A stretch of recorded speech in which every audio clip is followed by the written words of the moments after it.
Hi, chat. Hello, hello. How are we doing today, everybody? Hope we're all doing well.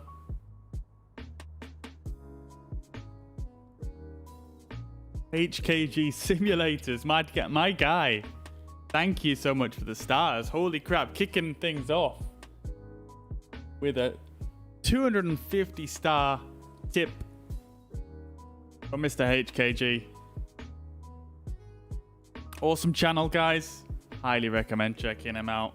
Over on Facebook, HKG Simulators.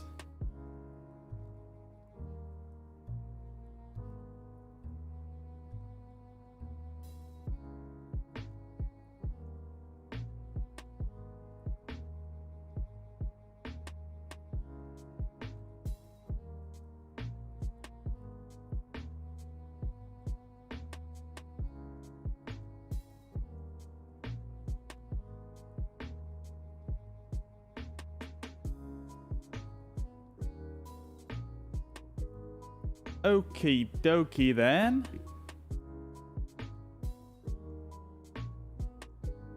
Let's do this thing, guys. Hello. How are we doing? Got a black screen.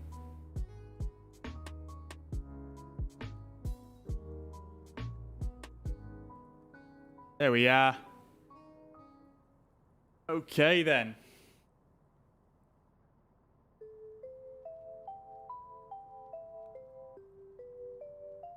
Okay. How are we all doing today? Welcome back to the stream, everybody. I hope we are all having a fantastic Sunday. Sunday, got to be one of the best days of the week, hasn't it? Relaxed, taking care of not too much, but you know, a little bit of a few things here and there. I myself have been sort of watching a hell of a lot of videos on streaming and various different subjects around that. I've had quite a productive Sunday so far.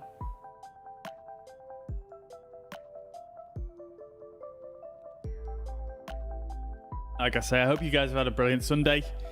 And yeah, let's get things rolling here. So, first of all, turn down the music a little bit. And today we're going to be flying the 747. We're going to be flying the brand new version of the Salty Simulations Improvement mod, the community freeware mod for the 747. It was just updated in the last couple of days to version 0.2.0, which is the next, basically the second large update that they've done for the mod.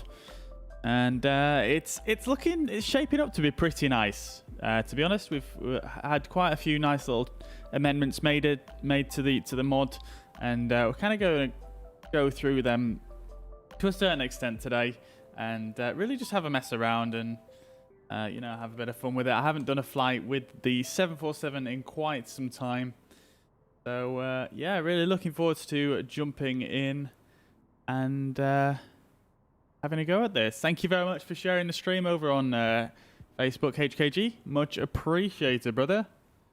Thank you, thank you, thank you. Okay, then. So, here we are. We are just about to get on board of our beautiful 747 here with China Airlines. Kicking off at Manila Airport in the Philippines. And we are going to just get things set up here. First of all, I'll bring up the proper gameplay window for you guys. And yeah, we'll start getting things set up here. So, I thought this is going to be an interesting one, actually. We haven't used self-loading cargo with the 747 yet. So, this is going to be good fun, I think. So, we're going for a 747-800. Our cabin layout is... I assume it's that one. Let's see. So on SimBrief, we have got 361 passengers, so that'll do it. Yeah, I think that works better. And then let's see what we've got here. Let's see what we've got in terms of sound packs. So sound pack wise, we definitely don't have a China Airlines. And I mean, nothing really Asian on here, to be honest with you. So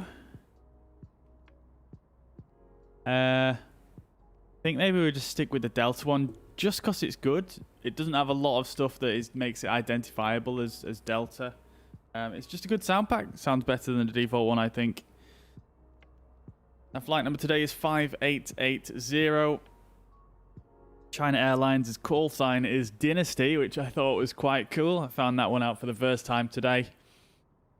And going to be flying from Manila to Taipei in Taiwan. And let's set our departure time here to... we'll set that to 6:30.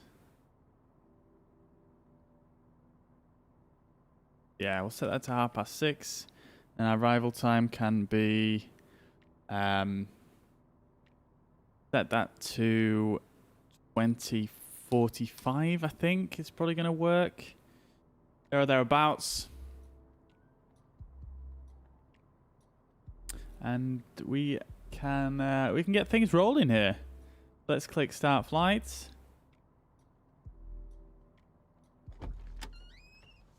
There we go. That's the sound of me opening this door right here. We're gonna... Oh, it's dark in here. Could do the torch. Don't trip over the monitoring, the pilot monitoring seats. And we'll clamber over here and come down to the captain's seat here. Beautiful thing. Beautiful. Okay, so let's get some light going on in here first of all. So we can turn the battery master on. And the standby power can go to auto, and the external power can go on as well. So let's, first of all, like I said, we need to get a bit of light in here. Let's see if I can remember where the dome light is in here. It's definitely not down here, is it? It's up here. Where is the dome light?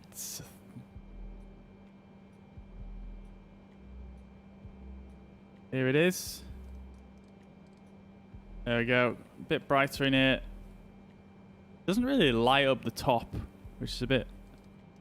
Where is the actual light? Up there. Okay. Fair enough. Fair enough. Hey, Swordfish. Welcome back to the chat, brother. Hope you're well. I hope you're well. I hope you're well. Okay, let's turn up the glare shield. Let's just get some light going on in here because it is pretty dark. And we'll get this one on as well. Oops, this one right here. And I think that's good. Turn the dome light down a little bit. That is a bit obnoxious. There we go. There we go. What was it that you thought was cool there, Swordfish? I'm not sure what it was. We've got the jetway connected already, so we can say ready for boarding. We've got 361 passengers, so this is going to take a little bit to board them. Now, in Microsoft Flight Simulator, No problem. Let's see, is it going to do it? Click to open. Wait. The jetway is connected.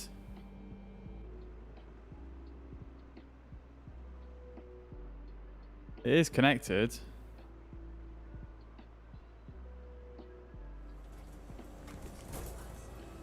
Hang on. Maybe I need to do this? No. Okay. Let's get the IRS to align whilst we're messing around here. And maybe I need to disconnect the jetway and reconnect it. Don't know why I would need to do that, but...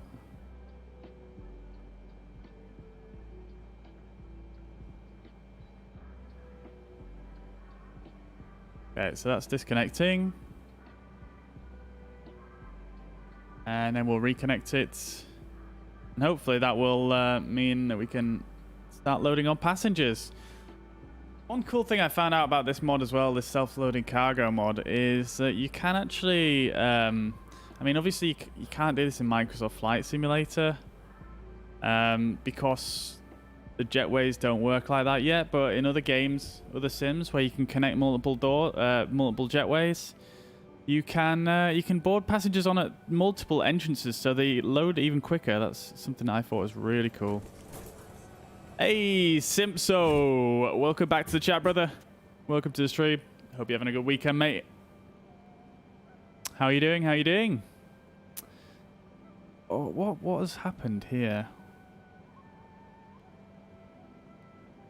I've never had this happen before, where they won't actually get on the aircraft.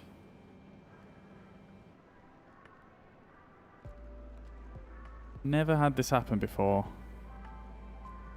Let's see, if I go on the... I can't ever read these buttons. They're very glowy. Yeah, so the door is definitely open. Yeah, Simpso, I'm doing very well, thank you. Thank you very much for asking. Thank you so much. Right, I'm not sure how to get this door open. It's not wanting to open.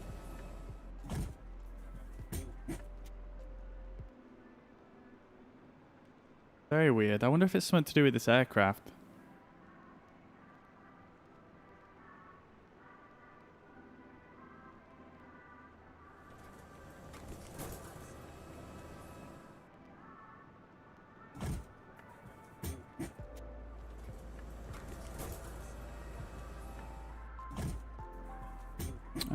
What if I just close self-loading cargo real quick? Close self-loading cargo. I'm going to disconnect the jetway. I'm going to close FSUI PC7. The biggest mouthful of an add-on ever made. There we go.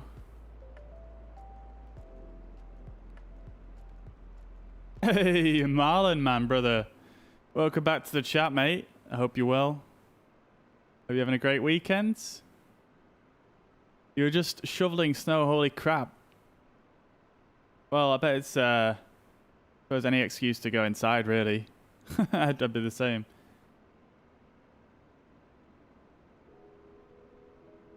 Damn. How did I get this plane in Microsoft Flight Simulator? This is one of the default aircraft in Microsoft Flight Simulator that you can get with the base game. It's just the livery that I got from a website called flightsim.to. Put that in the chat for the liveries.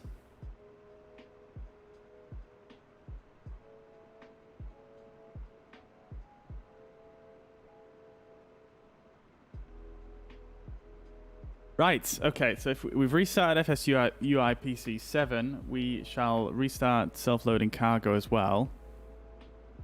Or restore the flight, sorry. There we go, so we're back on. Now, let us reconnect the jetway.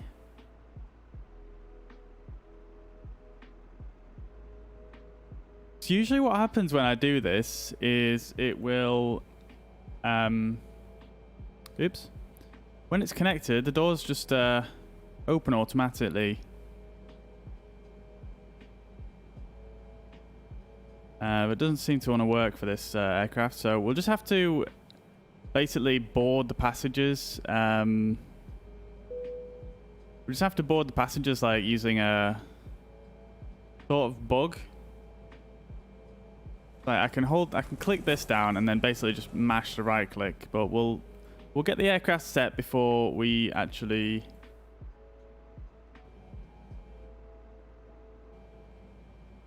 get the aircraft set up before we actually get the passengers on. Okie dokie, so IRS is still in a line, 1 more minute remaining. Flightsim.to, does the TO mean Toronto? That's where you are. It does not, no. The TO, well, TO, I'm not sure exactly what it means when it comes to URL suffixes. I'm not actually sure. There's quite a lot of different websites that use .to these days. It's yeah, I'm not quite 100% sure what that actually stands for.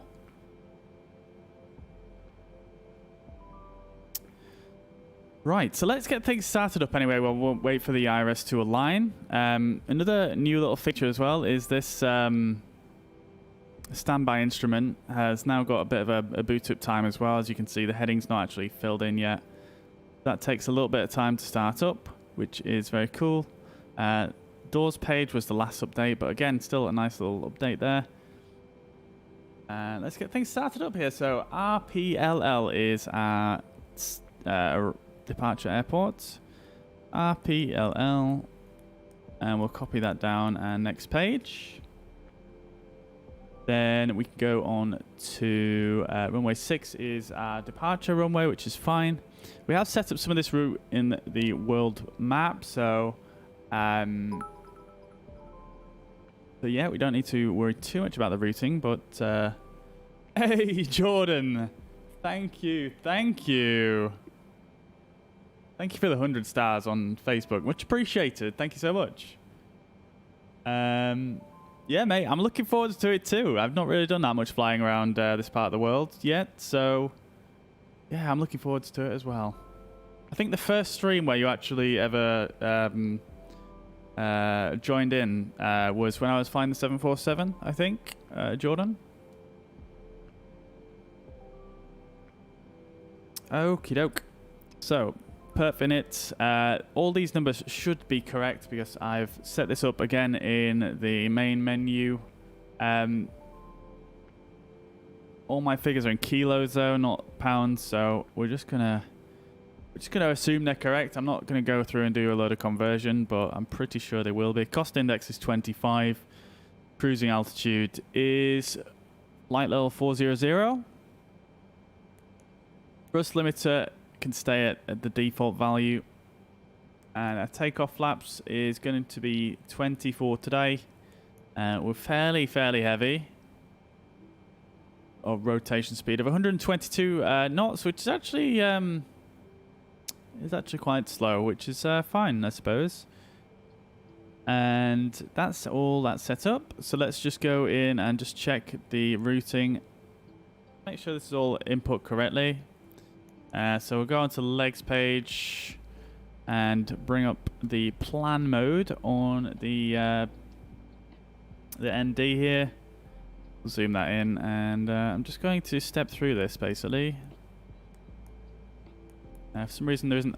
I need to zoom out, don't I? Bloop bloop bloop bloop bloop. There we go. There we go.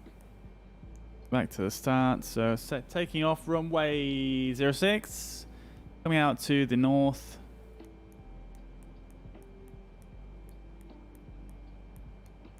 And then once we get to Lao, which we just went past, we have to step down to 380. Continuing on north, and then turning in to our arrival. For some reason it didn't want to show me the arrival though. I think I might need to zoom out a bit more for that.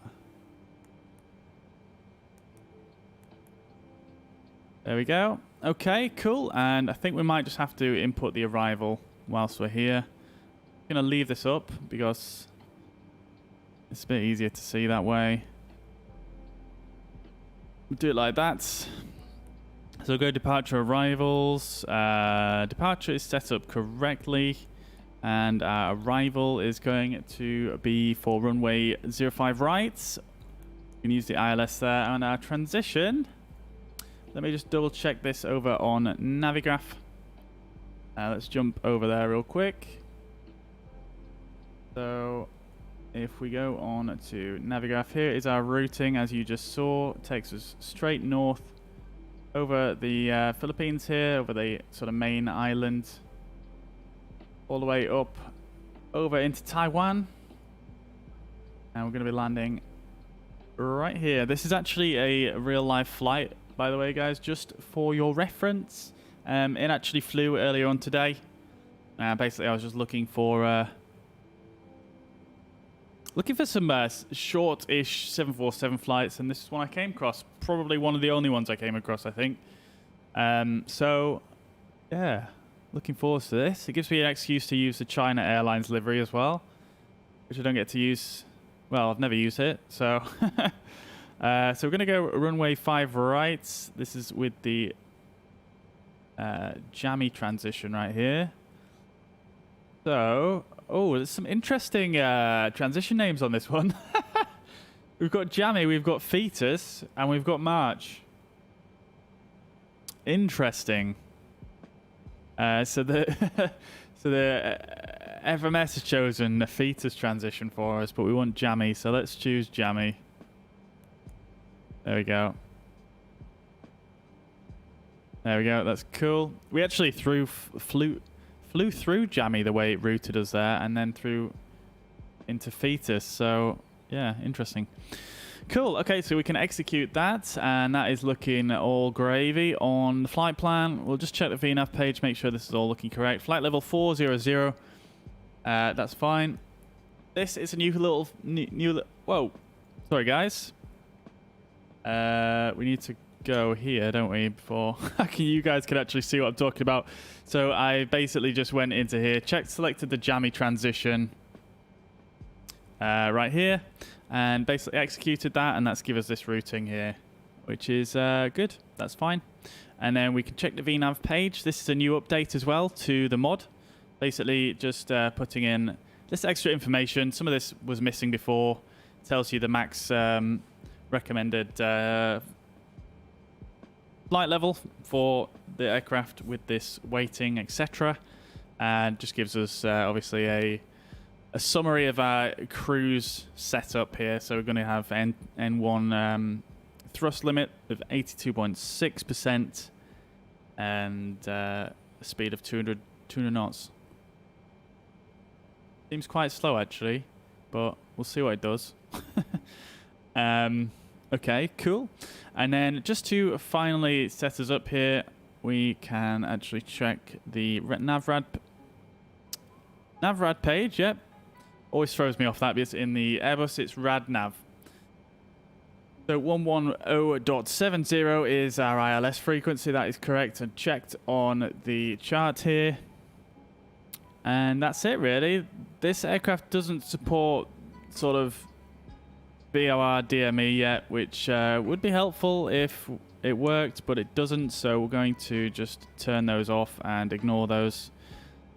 Go to our takeoff page here, so we've got that set and ready, and let's just get the rest of the aircraft set up real quick. Passengers are probably getting pretty bored at the gate right now.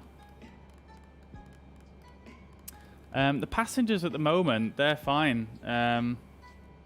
I mean, we're still on time. They are getting a little impatient, actually. Yeah, yeah. So we're gonna get them on board momentarily.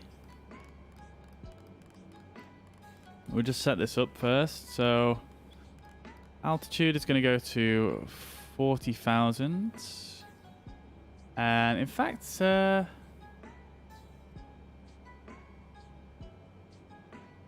we actually have an altitude restriction of 12,000 on our departure, so we're going to set this to 12,000.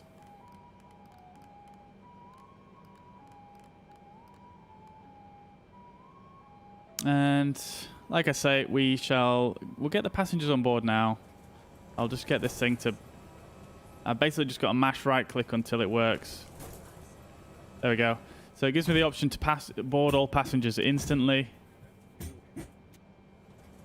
There we go. So they're now all on board.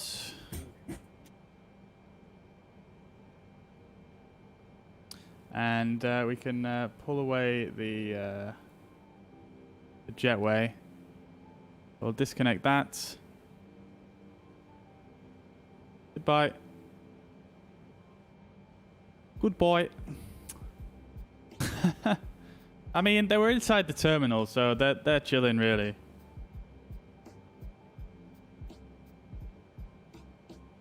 I've increased the satisfaction slightly by doing that, which is nice. It says open doors when ready. Okay, so it did this to me last time.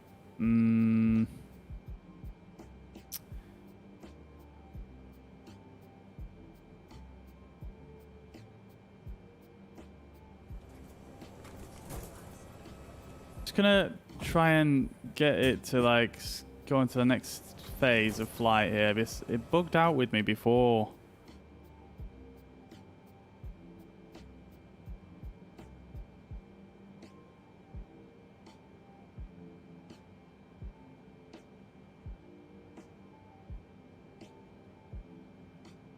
It should have gone to the next flight phase right now. Yo, Mariner.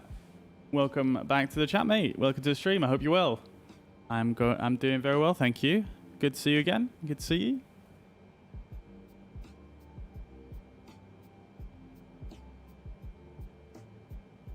So, Mariner, you've been using the self-loading cargo mod, right? So, at the moment, I've got all my passengers on board, but it still says ready to board here. It's not like advancing to the next stage. Not quite sure why that is.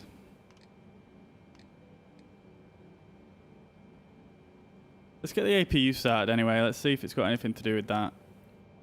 Start the APU up and we can turn on some of our lights here. So we'll turn on our logo and nav lights. We can turn on the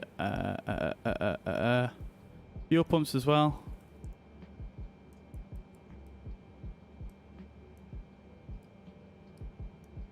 They're going to be empty. No, I don't. Well, I do because I ticked them to get the passengers boarded. Because I had to force them to board automatically. For some reason, they wouldn't board.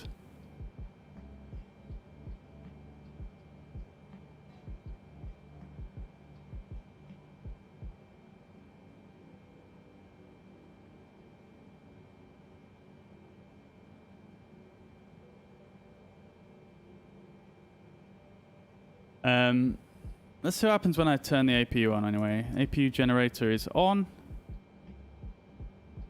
Yeah, it's not doing anything.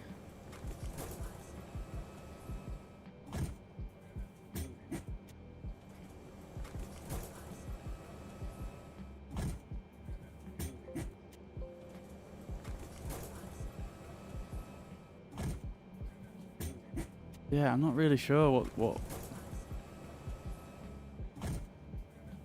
Yeah, I mean, it's weird though because it did this actually the other day with a totally different aircraft, so.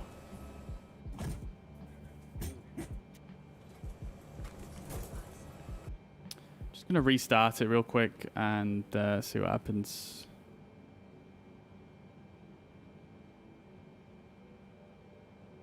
Oh, it's just disappeared. Hey, Scoobs, appreciate that, buddy. Thank you very much for liking the stream. You sleep well, mate. Sleep well. It's very late in the Philippines. That's where we're taking off from today.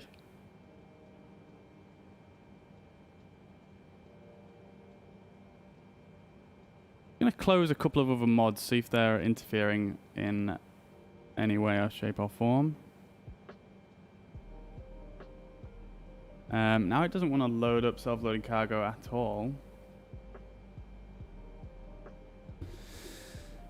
The self-loading cargo mod is still it's classed as in early access, yeah, but they haven't really said it's a beta. They just said it's early access, so I don't know what that means these days.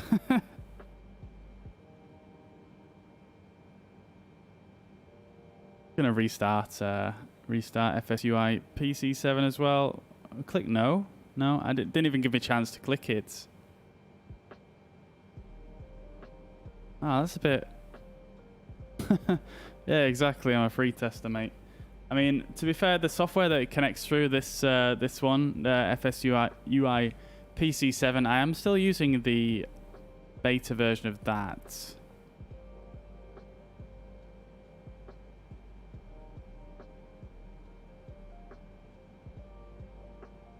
Let me check Task Manager, maybe.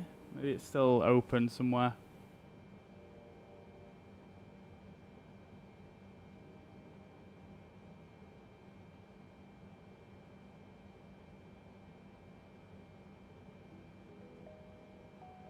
Sorry about this, guys. I hate doing troubleshooting on stream, but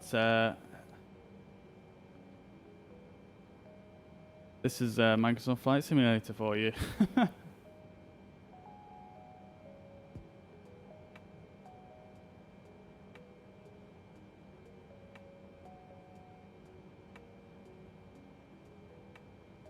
Yo, Leandro on Facebook. Welcome. Welcome to the stream. I hope you're well. Hello to Brazil.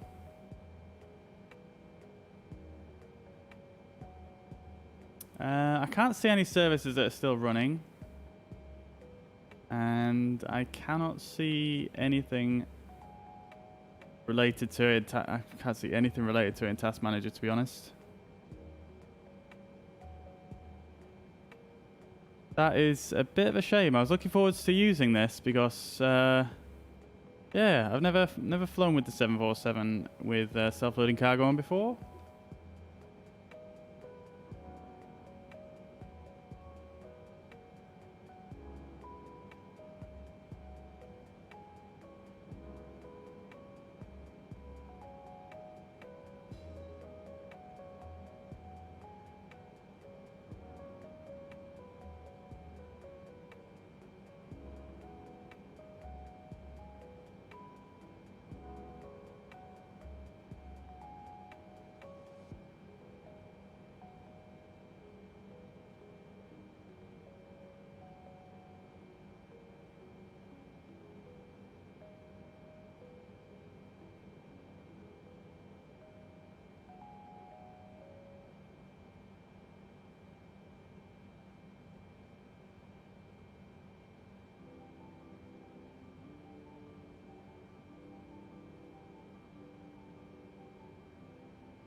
Right, I think we might have to just forego self-loading cargo, to be quite honest.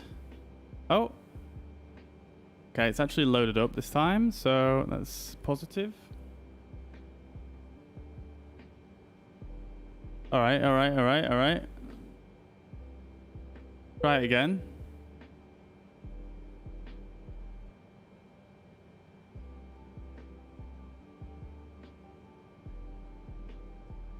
Wait, hang on. 1845. 2055. Cabin equipment, movie screens. Start flight.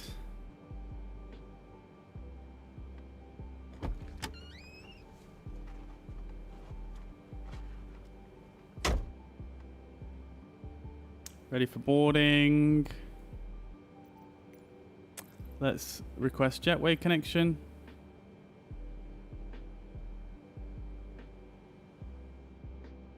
Hello.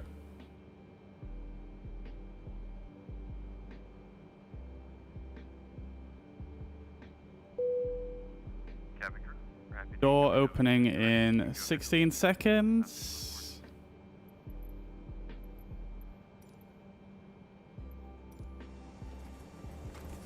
This is sounding more positive. No problem. There we go. I wonder if it's to do with the plugin that I was using to extend the jetway.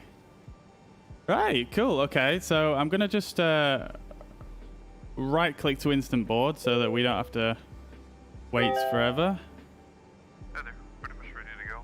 We got the load sheets on board, so once everyone's on board, feel free to close the doors and we can get going. Look at that beauty. Okay, great. Absolute beauty. I'll let you know as Right then, guys. Progress. It's Arm, LNAV, and VNAV. VNAV actually works okay in this aircraft now, which is nice. Oh, there's some weirdness going on right now. Okay, we need to disconnect the jetway, don't we? Hi, Captain. All passengers are on board indoors. That's great. Thank you. Oh dear. It's fucked up again.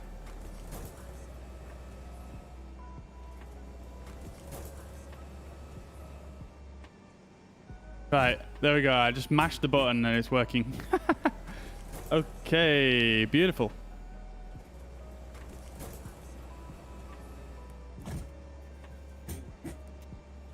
Wait, stop it. Dude.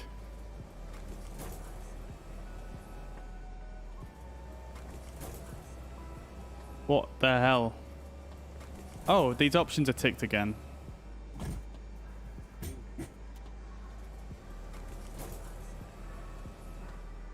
Oh my god, this mod. Are you serious? This is payware. Dude. It closed before, now it's not. Bruh, I thought we fixed it.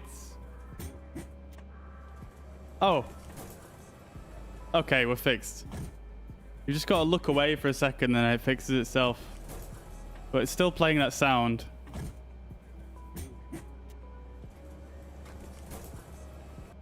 Wow. Okay, I'm going to just restart that. And hopefully... Oh, no, it's doing what it did before.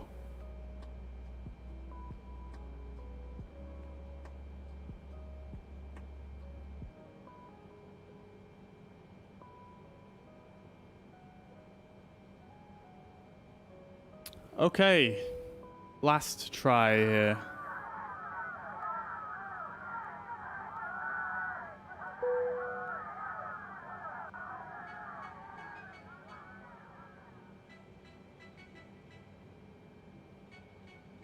What in the fuck just happened there? Did you guys hear that? What?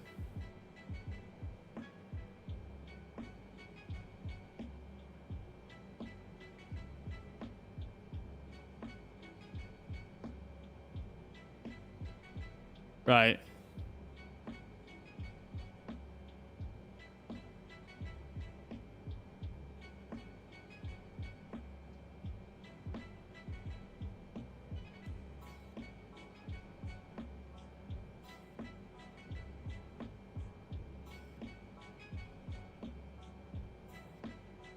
Yeah, Tommy, I think we're probably going to be doing that very, very momentarily here.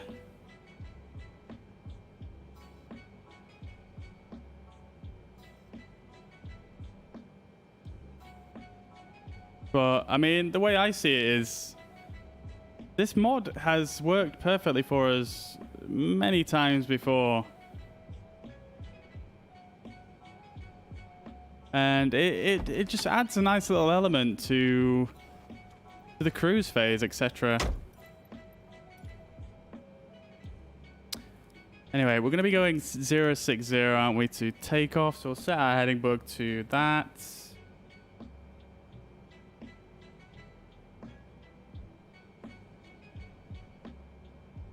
Our initial course is actually 062.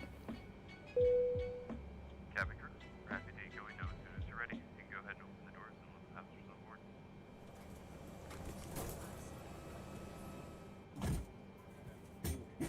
No problem. No problemo.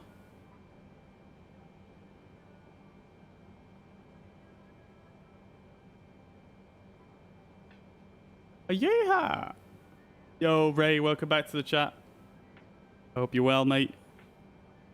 Good to see you again. Good to see you. Right, dudes. We're gonna have to. I think we're gonna have to. Like, self-loaded cargo just is not working whatsoever. So I'm just going to quit it. And, yeah. I'm done with that, to be honest with you. It's, yeah. I'm going to have to speak to the support guys, I think, about that one. But, yeah, let's get going here. So, let's get some pushback on the go. You can set auto brake to rejected takeoff. Spoilers are armed. Here comes the tug. This is our runway right here, so not far to go whatsoever.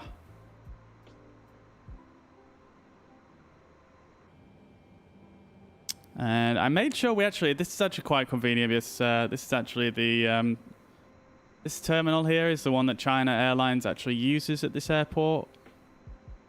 So, yeah, I'm feeling quite good about how realistic I've managed to make this to a degree anyway. As realistic as I suppose you can get it in Microsoft Flight Simulator at the moment.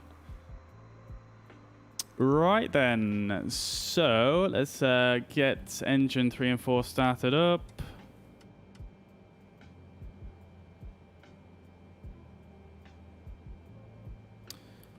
Wait for some, there we go. God damn it, this window didn't want to work there. I was just saying, let's wait for the N2s to start moving.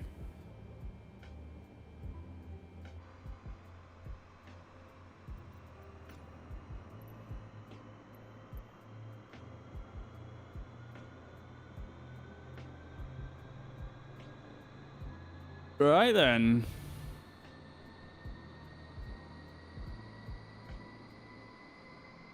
Try to see the taxiways in this airport. They're a bit difficult to see. You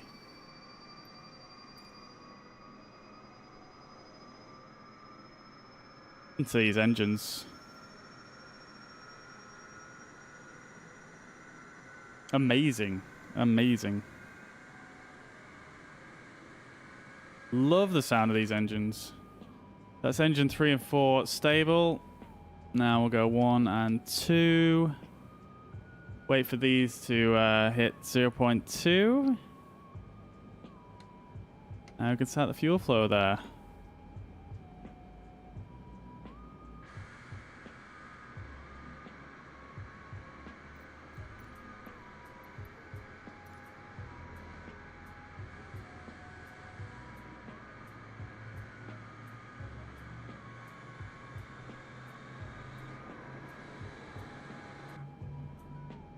Probably should have started our beacon light, shouldn't we?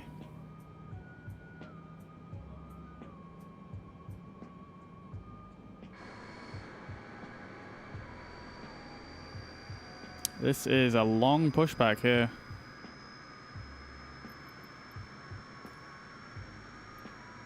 That is the wrong direction.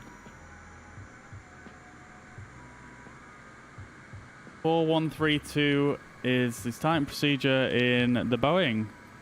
Yeah, I mean, definitely interested in it. I've looked at a few different sources for that, and I think it varies. It just varies by airline. I've seen people do 3, 4, 1, 2. I've seen people do them all one at a time. I think it varies. I just do it 2 at a time because it's a bit quicker. And, yeah.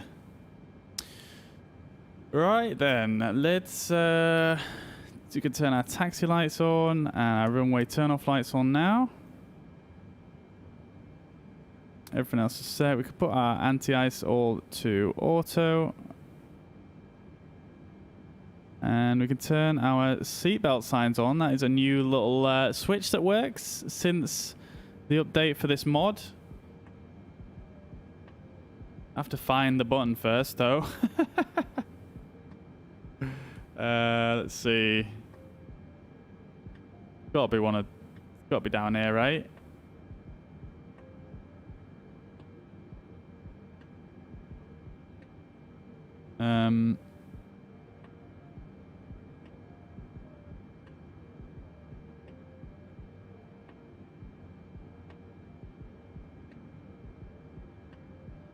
Jesus. Side of the driver's seat. Good call.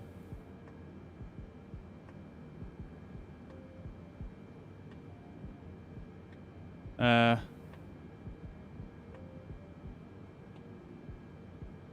seeing it. Ah, okay, down here.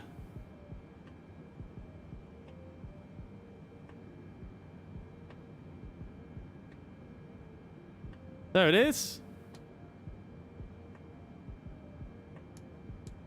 Oh, that's I'm not gonna lie, I'm slightly disappointed. It moves, but it makes zero sound. God damn it. Right, okay, so we've got the rest of our lights on. So let's taxi on down to the runway.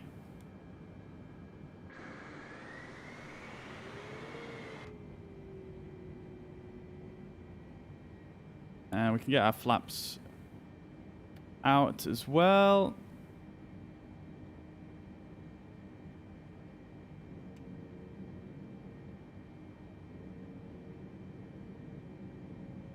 Yeah, exactly, mate. Exactly. You would expect the seatbelt sign to ding, but I remember when they added it to the A320, it moved first, and they added the ding later. So.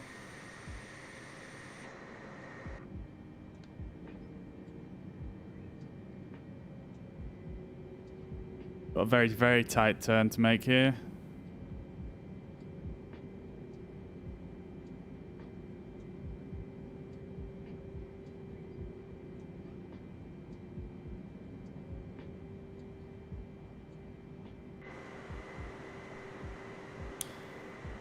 Look at this beauty. Look at that wingspan. Absolutely love it. It's a beast.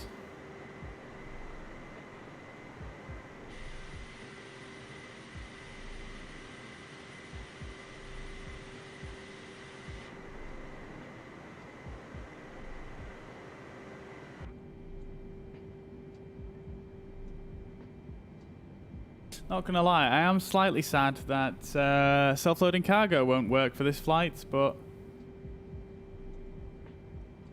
never mind.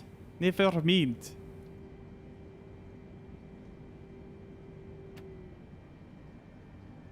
Ah, you prefer flying at night, Simpso? Yeah, it's just a totally different experience, I think. Really, really cool in this game. I'm a big fan. I'm a big fan. Right then, so let's just hold short for a uno momento, and let's get the rest of our lights on. So landing lights can go on, strobe lights can go on as well, wing anti-ice can go on as well. Everything else is on. Let's see what temperature actually is outside. It's actually 26 degrees down in the Philippines. I guess we won't be needing any anti-ice, but we'll leave it to auto because there's no reason to not have it on auto. Flight directors can come on. Auto throttle is armed. VNav, LNav is armed, and we can turn on our data points for our ND here. We'll set that to 40.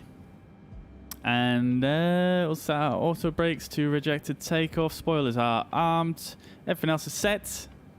I'm just going to turn the dome light pretty much off. Yeah, I'll just leave it off. And let's do this thing. Oh, I'll tell you what we didn't do. We haven't spoken to the bloody ATIS.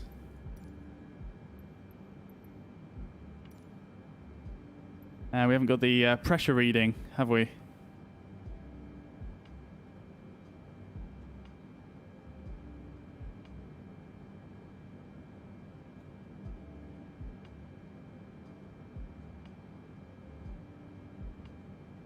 UNH 29.89.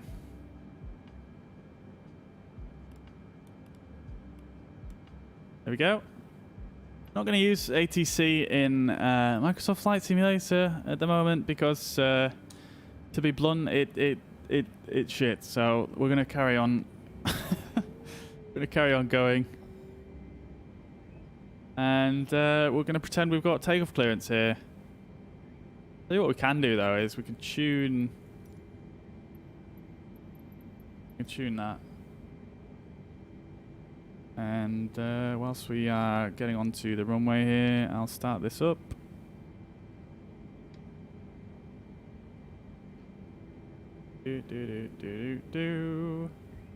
Delta 44 Heavy, give way to UPS and taxi left onto... That is loud. And it's the US. We want Asia. There we go. Good afternoon, Speedbus 6, runway 34 left, taxi 14 point to be at route 6. Look at that. Absolutely amazing view coming onto the runway here.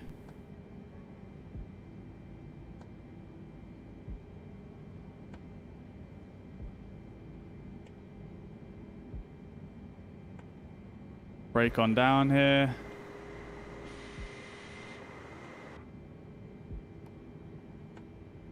Rejected takeoff and go back on. That comes off when you press the brake. Speedbus 6, Photo United ahead of you. Let's do this thing.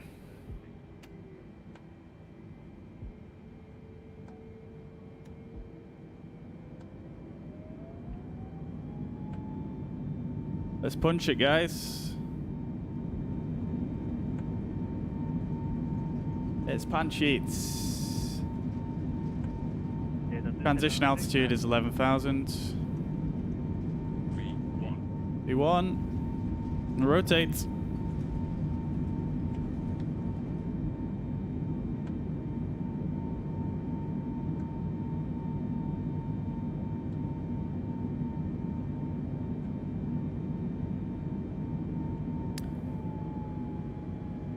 Keep forgetting to turn the bloody hand cam on, don't I?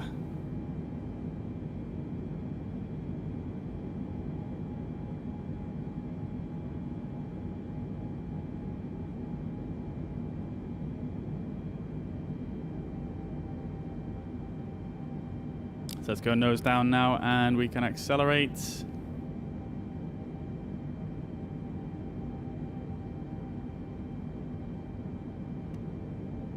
Flaps 10. Flaps 5.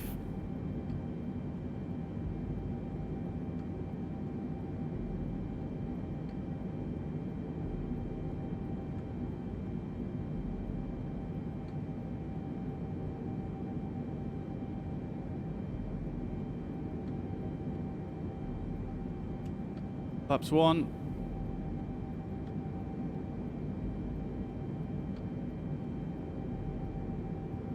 And that's flaps up.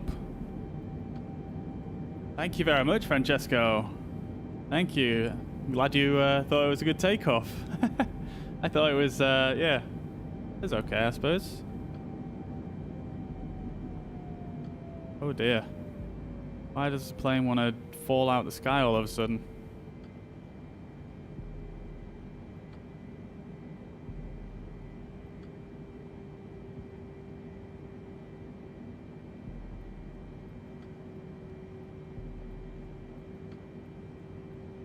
God, how much trim would you like me to give you? That looks nice out the window.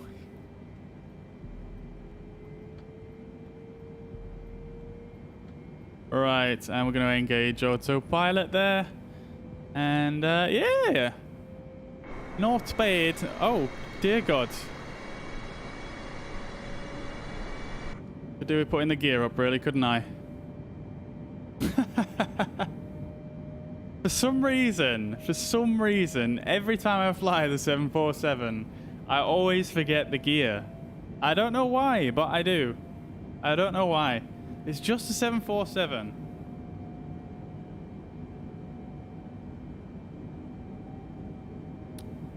Maybe that's why. Maybe that's why, Marinambius. I'm using an Airbus joystick. Maybe that's why.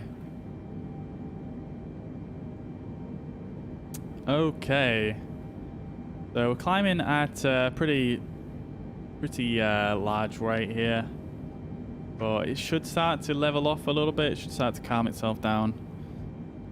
The VNav is actually oops. Yeah, the VNav is actually it's actually not that bad in this aircraft right now in Microsoft Flight Simulator. It's actually working quite well. For the climb anyway, for descending, I definitely wouldn't recommend trying to use it, but for the climb out, it's yeah, it's working quite well generally at the moment, to be honest with you.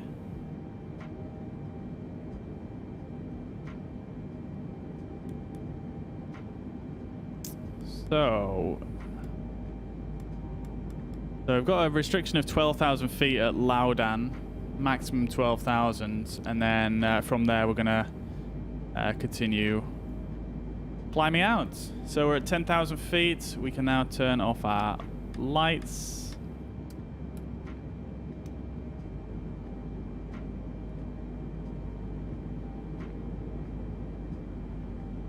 Aircraft's just dipped the nose down there so it can accelerate up to its full climb speed. And I can turn the hand cam off now because there's not really that much to see. Apologies, I completely forgot. It's because I've only just recently added the hand cam. So, oh, hang on. So, like I was saying, yeah, the VNav loop seems to work fine, but yeah, it seems to have gone straight through the altitude that I set. Oh well, we're nearly at Laudan anyway, so we might as well just let it do its thing. We'll let it do its thing. Yo, Ninjo's here. Yo, welcome to the chat, Ninja. Hope you're well, mate. Ninjo, for you guys in the chat that didn't know, Ninjo is basically the head of the Salty 747 mod project. So this mod that we are basically testing out here, and essentially just showcasing it for you guys. Yeah, he's the lead of that project. And he's just saying in the chat there, oh god. Oh, I thought the transition altitude was 18,000 here, but it's not. It's 11, so let's go standard pressure.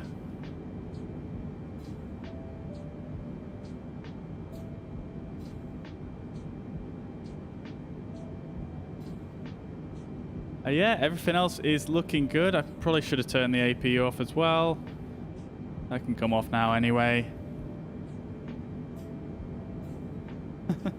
Oh yeah, Ninjo as well. We were, I think it's the first time I actually found that this has been added since the new update, but I didn't realize the seatbelt worked until I read the patch notes the other day. And we were saying in the chat on Facebook that we need a ding for the seatbelt.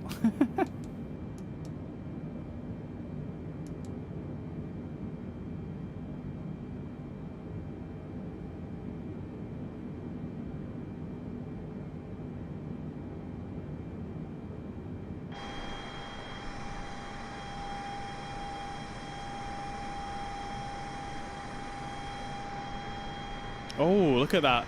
Look at that view coming out here. That's dope. That looks dope. Like, because it's all like a little kind of... because it's kind of like all squeezed together in this middle bit here. I don't know, it just makes a good shot. You know what I mean? Hey, Preston. Welcome to the chat, mate. Good to see you again. I hope you're well. Hope you're having a fantastic Sunday. Welcome, welcome.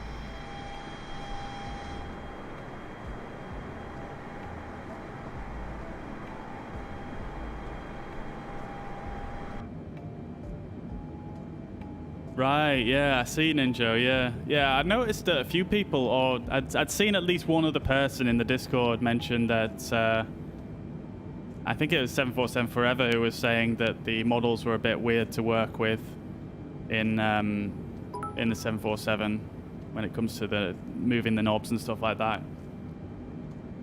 But yeah, I mean, it's I don't know, the way Asobo has implemented everything. It just seems like there's some weird quirks to every little detail, especially, you know, when it comes to, like, you know, you've obviously got the modeling and stuff. You've got the freaking liveries being reversed on the 747. You've got all sorts of different weird little quirks that have appeared. Hopefully we'll work through them in time. Maybe when they, I don't know, like, whether you've had much contact with them about the STK and their improvements and stuff like that, but hopefully in the future they'll make it a little bit more user-friendly. And yo, Preston, thank you very much, brother. Thank you for the stars. You absolute legend. Thank you very much.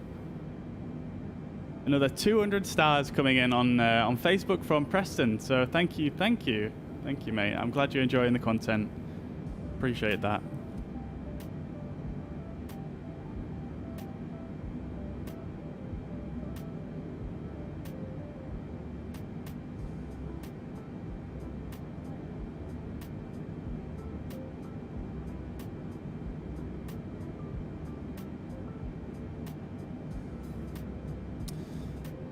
Okay then, so we are climbing out here up to flight level 400. Still got a good 110,000 to go, and we are looking good. Looking good. Let's have a quick look back in the cabin here. Kind of dark, but in this cabin they really should have turned on some lights.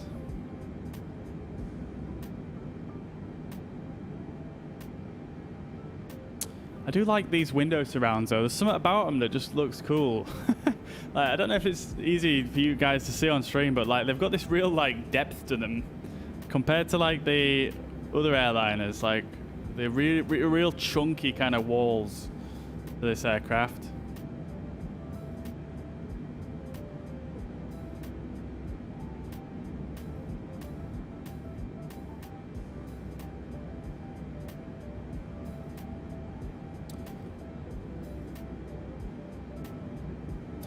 Very cool. I don't remember setting this camera at all, but here it is.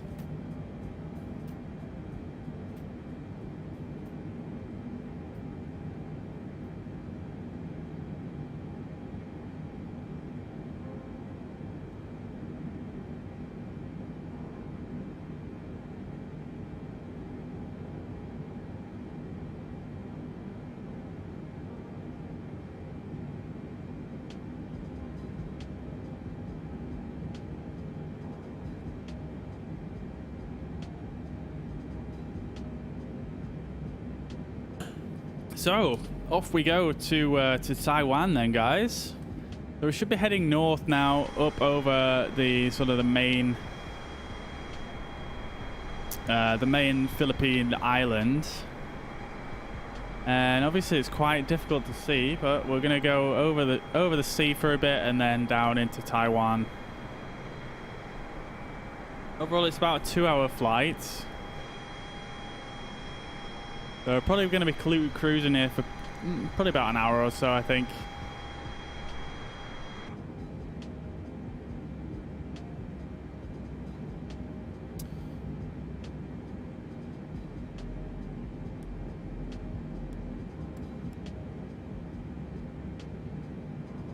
We've got a little bit of a tailwind as well, so maybe we'll go a little bit quicker than what SimBrief has planned for us.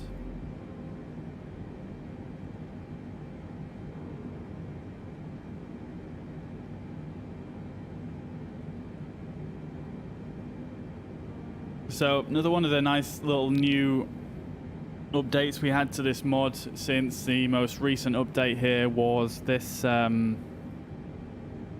this little clock in the top right here of the ND. So obviously we've got the current time in UTC, and then above that we've got the time expected to arrive at that waypoint, which is very cool actually. Really, really cool little feature that, and along with that, we've got the distance as well, which is very cool. I'm all for improvements that help improve sort of planning and navigation and things like that. Big fan indeed of that little change. I think really one of the best changes that I think I would love to see to this aircraft is having some sort of I mean, I don't actually know off the top of my head if the real aircraft does this, though I'm sure it does in one way or another. It's to count down the distance to the final destination. So I assume this distance number above the each waypoint here, above the sort of speed and altitude, I assume this distance would update live in the actual aircraft. I'm sure it would do, so it would be good to see that. Again, just helps with planning, especially descent planning. What else? So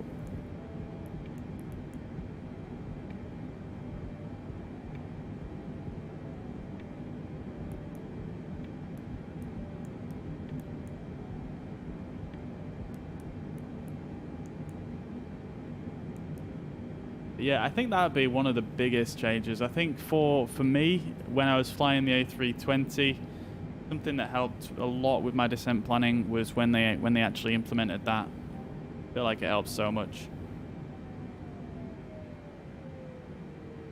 Hey Richard, welcome back to the chat, buddy. I hope you're well. Hope you're having a great weekend. Good evening. Welcome, welcome.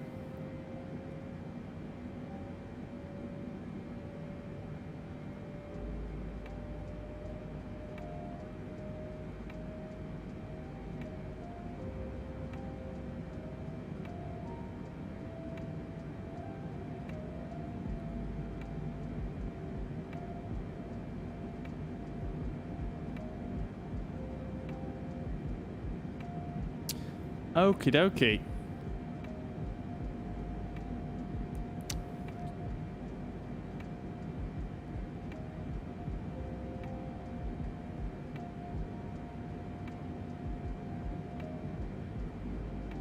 What other changes did we have?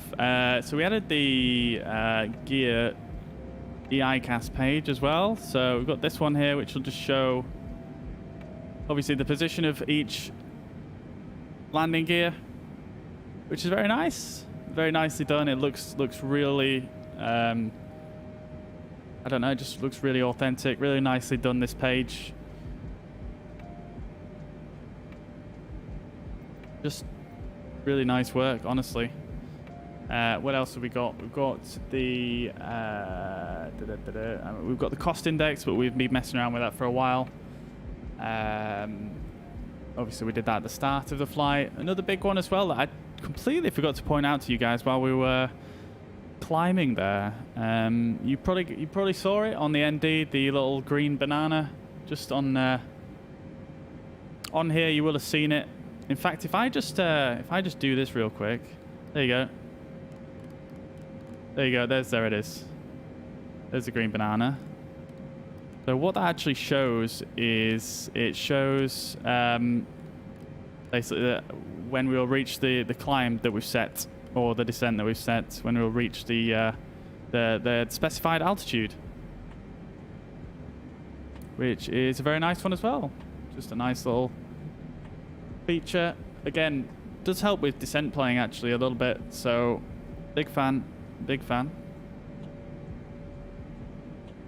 One other thing as well, I just had a quick thought there, Ninjo. I don't know if you're still in the chat or not, but I assume this is probably an Asobo issue, something to do with their implementation of VNav. But I don't know if you noticed there, but when I changed the altitude, like, it doesn't want to...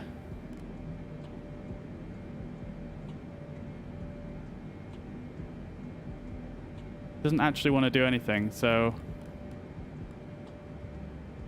I think what it's doing is the reason why it shot through the altitude that I set before is because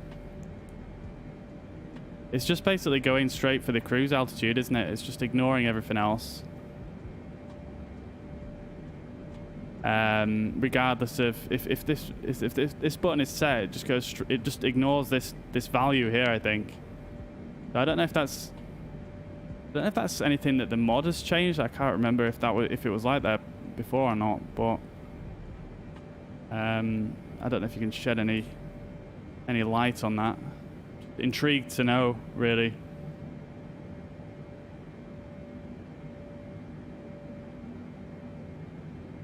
Yeah, I mean it's not climbing or descending at the moment, which is expected. To be fair, but I think when I originally set my altitude here on the climb out, I set it to 12,000. It just busted straight past it, and I think what it's doing is it's just going straight for the cruise altitude rather than paying attention to whatever altitude you set here, which I assume is the correct behavior. It should use this as a sort of a limit.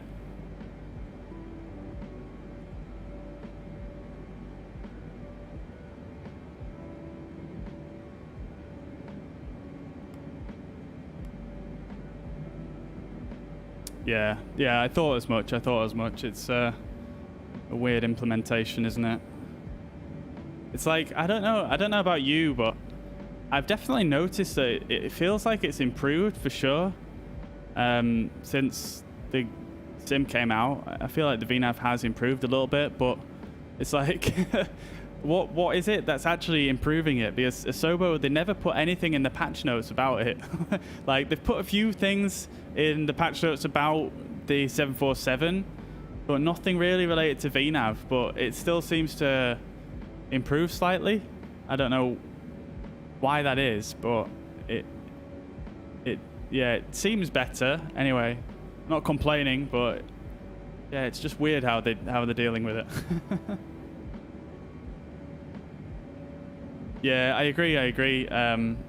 Yeah, flight level change, I always use that for my descents, but yeah, I've been messing around with the VNAV when I've been doing the testing for the mod, and yeah, for the flights that I usually do for the tests, it actually works out quite well, better than it has done on this flight before. It seems to actually pay attention to some altitude constraints, which is quite cool.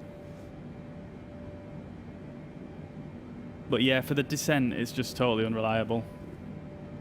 Can't really predict what it's going to do.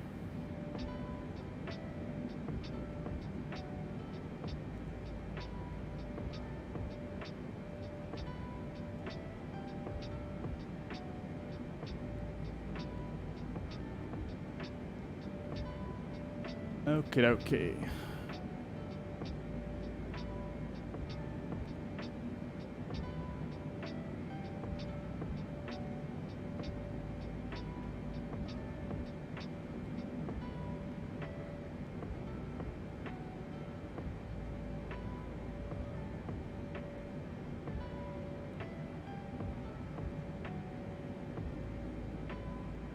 So I think if you guys have been following along here with regards to the mod, I think that's more or less all the major improvements I think we've covered there. There's a few little visual changes as well. But yeah, if you guys are not already using this mod for the 747, I highly recommend it. It's just better. It's just better than the default. Like, you can't really put it any other way, to be honest. It's just better. More realistic. It just feels better to use.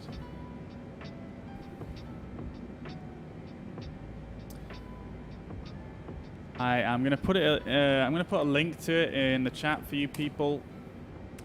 If you do want to check it out, if you haven't already. 100% worth it.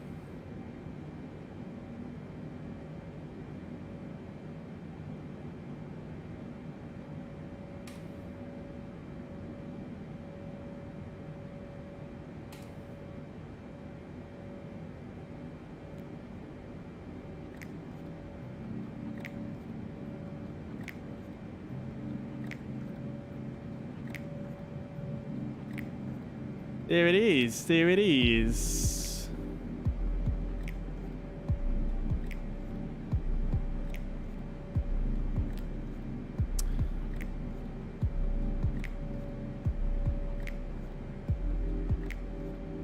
I do like the 747 cockpit though. It is a very, very cool cockpit. It's just like, I don't know, it's got that perfect blend between like old school kind of feel with the new school technology, if that makes sense. Like it's got this very retro kind of vintage look, very, very vintage kind of coloring to it. The font as well, it's a little bit got that slight vintage feel to it. Try to get some more lights on here so you can see. And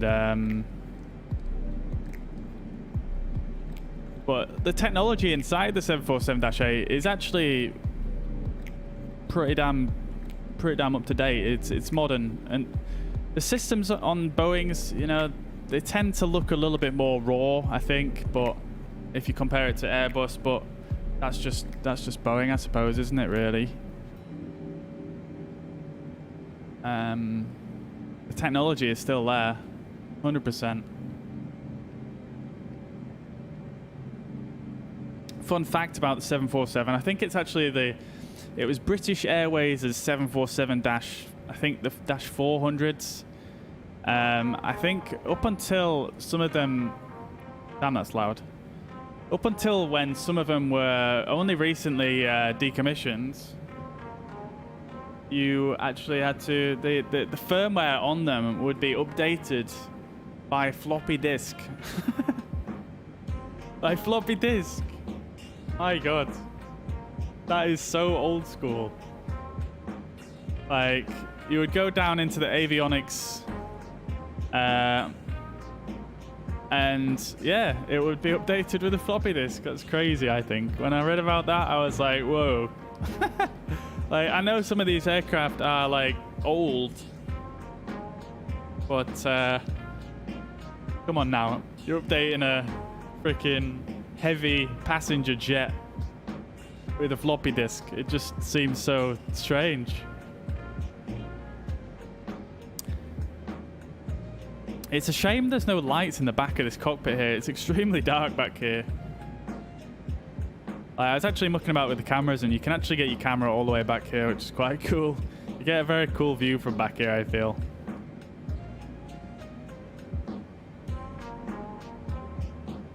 Like, that shot right there is a nice shot.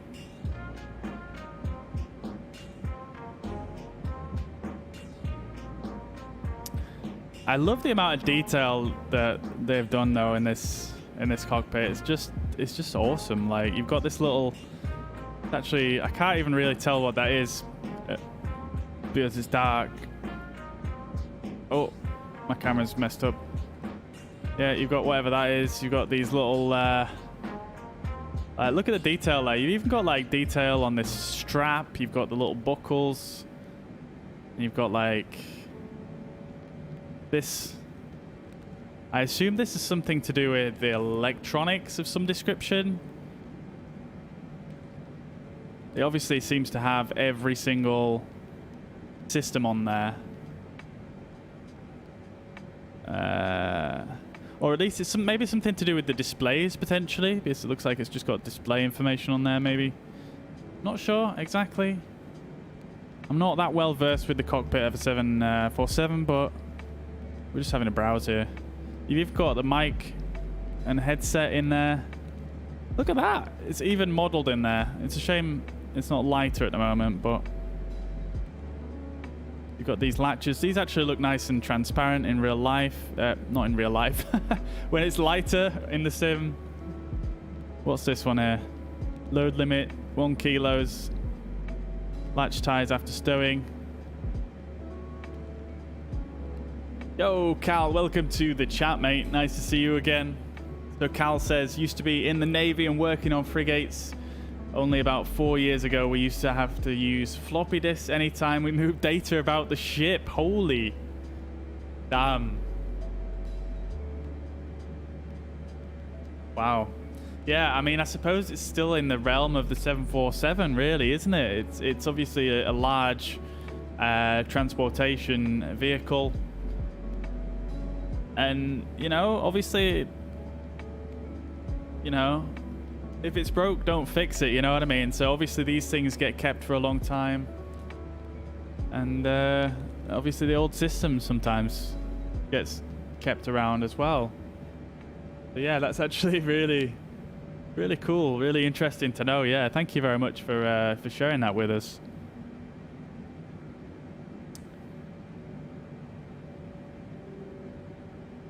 So we've got some other stuff here. We've got a little emergency thingamabobber here. Is this this might be a gas mask, right? Not a gas mask, oxygen mask. We've got 2 extra seats here. We've got the pilot monitoring. Excuse me. We've even got a little phone here. How cool is that? That is cool. Got the life vest model there. We've got even little binders in this one. Like, it's so nice, the amount of detail in here, like in here as well. And again, yeah, there must be oxygen masks, these things, because they're next to each seat sort of thing, aren't they? Yeah, there's one more down there as well. And one over that side, I assume. But yeah, very cool cockpit, very spacious, very big. Love it. Let's sit in the first officer's seat for a bit and just, not the first officer, the pilot monitoring. Let's sit in this seat for a bit and just chill. Let's see what he sees for a bit. Or she. But yeah, I'm really looking forward to also the A380 by fly-by-wire. Again, for this similar sort of reason for why I'm liking this, exploring this cockpit, because they've said that they're going to be putting in like a bunch of Easter eggs and stuff. And in the A380, when they do that, you know, that's got a relatively large cockpit. I'm assuming there's going to be nice little details in there. Really looking forward to that. Obviously, the work they've done on the A320 is absolutely incredible. I can only imagine the work they're going to do on an A380 is just going to be, it's just going to be something else. I hope they nail it, to be honest. I know a lot of people have tried A380s before in flight sims, haven't they? And I don't think anyone's ever really nailed it, but I have every faith in the fly-by-wire team. You know, it's a big team. They've done absolute wonders with the A320 in a ridiculously short amount of time. You know, I'm super hyped for that. Like, ridiculously. I don't know about you guys in chat, but that's probably the #1 aircraft I'm looking forward to in this game, to be honest. The A380. Let me know, guys, in the chat, what aircraft are you guys looking forward to for this game? Obviously, there's been a ton of aircraft announced, a lot of military aircraft. Not so many airliners, but obviously, I mean, airliners is what I know most about. So what else have you got? You've got the CRJ 700, 800, 900, I think, that Aerosoft are doing. 737 is going to be coming. There's going to be a 787, A380. I believe there's going to be a 320 and a 319 as well.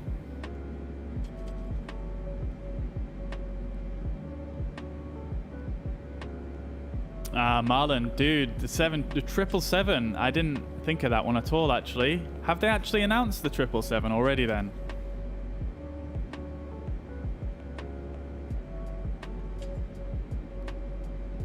Yeah, Ninja, I agree completely. Yeah, that's what I was. That's my thoughts exactly. Yeah, they've just got so many people on that team, and yeah, exactly. Yeah, I pop into their Discord all the time, and they've just got so many actual, you know, people with real experience on various different aircraft, especially Airbus. And yeah, I think they're gonna nail it. I think they're gonna nail it, man. I'm so excited. Malaman, fantastic. Thank you very much for confirming. I didn't realize that they'd announced the 777. I know they announced 737. I didn't know there was 747 either. That's really cool. I really need to keep up to date with our announcements. But that's sick. That's really cool. Yeah, I would like to see a 777 as well. I think 777 is just one of those airliners that it's just like, I don't know. It's like, it just feels like such a, I want to say iconic, but that's not the word I'm looking for. I think it's just got such a presence to it. I think because obviously it's an extremely popular jet. But I don't know. I think for me, when you see it like coming in at an airport, or you know, if you're watching, I often watch videos of aircraft coming in, like plane spotting videos and stuff. I often just watch them while I'm doing my work. I just have them on in the background, and yeah, 777. There's just something about it that is just cool, man. Like, I think it's probably the fact it's got the fat like triple like gear on each. Well, it's got like, what's it got, like six tires on each gear, each of the main gear. It's just chunky, and like the fuselage is just like chunky. Do you know what I mean? I don't. I'm totally going off on one here. I don't really know what I'm saying anymore, but I don't know. It's just a cool aircraft. And the 777X, I would really, I'd be really interested to see that as well. Actually, if someone did that for a flight sim, 777X would be cool with the folding wingtips. That'd be cool.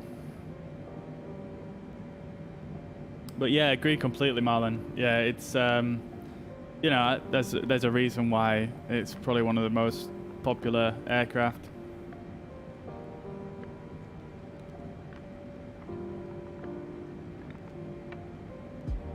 Yeah, for sure. Yeah, I feel like you're 100% correct there. Yeah, it's definitely in place. It takes the place of the 747 quite well. And yeah, they've stopped making the A380, haven't they now? So, you know, they're expensive to run, expensive to fly, expensive to, well, difficult to make money on. So eventually, yeah, they're just going to get phased out.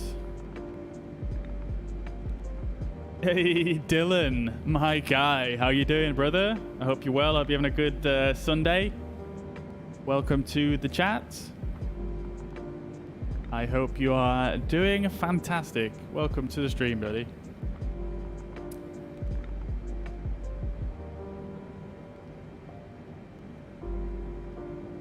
Okie dokie then, folks. Let's have a quick look at what we have in store for our arrival. Let's have a quick look on... Also, can I just say how nice is this view right here from the pilot monitoring? You can just see stars. You can just see stars in this cockpit right here. How cool is that?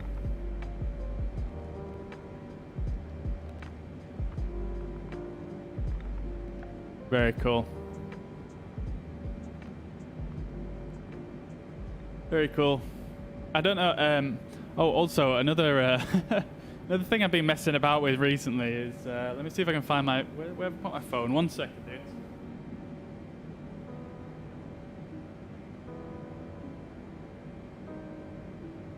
I can't actually find my phone, but I don't actually need my phone, do I? So I've been messing around on TikTok. Trying to kind of make some content related to this channel right here.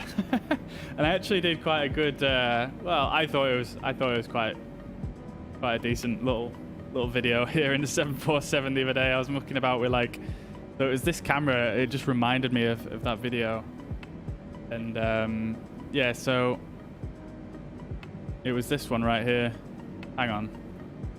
Let me just mute the background music here so you guys can actually hear the audio for the video.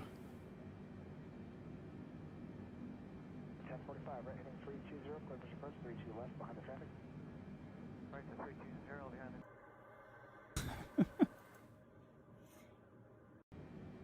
it. So the idea of it is like, I was trying to like, you know, like when people are browsing TikTok, right?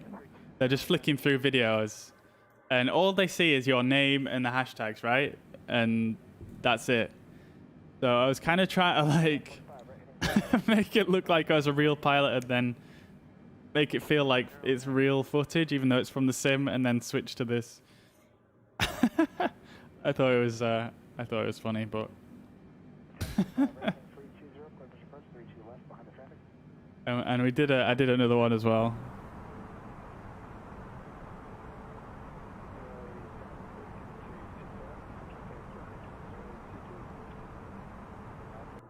Put the like the ATC chatter on in the background.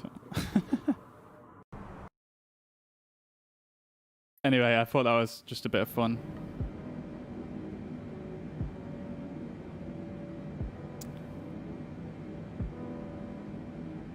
I thought that was a bit of fun. So if you guys use TikTok, by all means come over and check me out. I'm going to be posting a ton of videos like that. I've got loads of them lined up. TikTok's just a good... I've seen so many people do well on TikTok for like streamers and stuff who have built their quite a good audience just from using TikTok, posting videos and linking it back to their stream. So I thought I'd give it a shot, to be honest, because why not? I mean, it gives me an opportunity just to have a bit of a mess around, do something a little bit less serious, you know what I mean?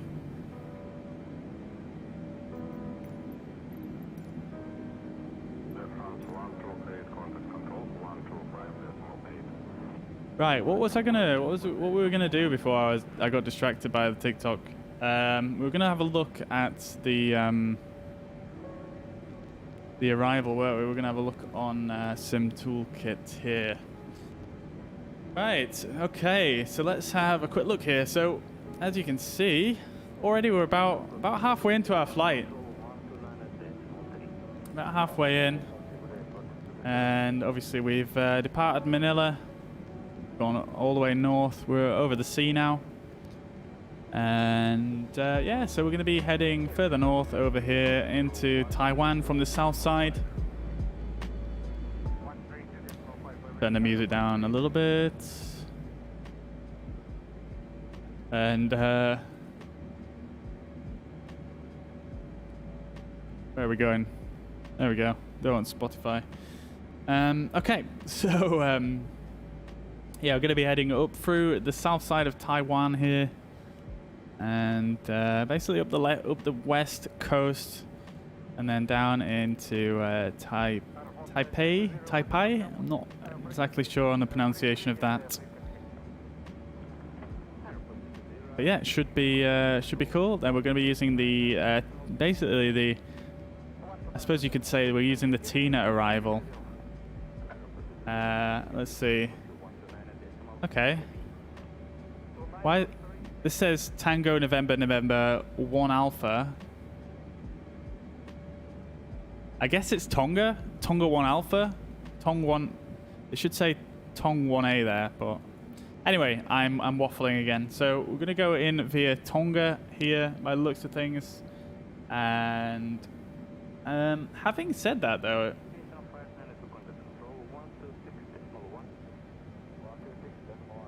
yeah, we are. Yeah, we're going in via Tonga right here. Go down to through Boca Elba, Bravo, Jammy is our transition there onto the ILS.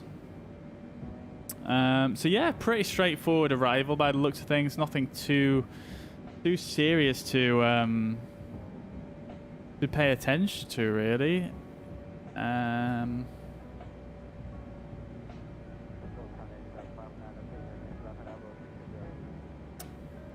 You've got some notes here on critical DME.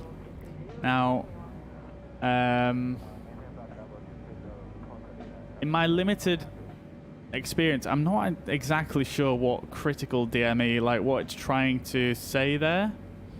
I think probably what it's saying is that you need to have some sort of equipment that can make sure that you are within a certain tolerance of these waypoints, potentially. Let's see what else we've got. We've actually got a little note here that says cross Boca, Menon, Arlen, Absol.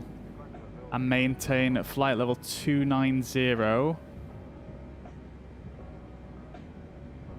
Actual descent clearance will be issued by ATC. So we do need to make sure we're at 290 by Boca, basically.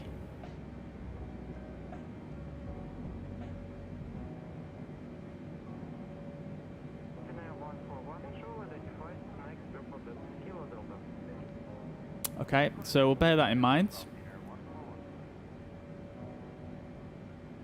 And then we'll head over to our final approach. As we said, Jammy is going to be our transition here. And so it's saying you need to be at minimum 4,000 for Jammy. Coming down to Hukau at 14 DME from the runway. That is also 4,000 feet. And then you've got quite a solid descent there down to the next waypoint at Tulip. Down to 2,500. 10.7 DME. So that's going to be, yeah, we're going to have to make sure we're on the ball for that one. And then down to 1,600 to catch the ILS, or the glide slope, should I say, at 4.9 DME. Minimum altitude through that sector is 1,300.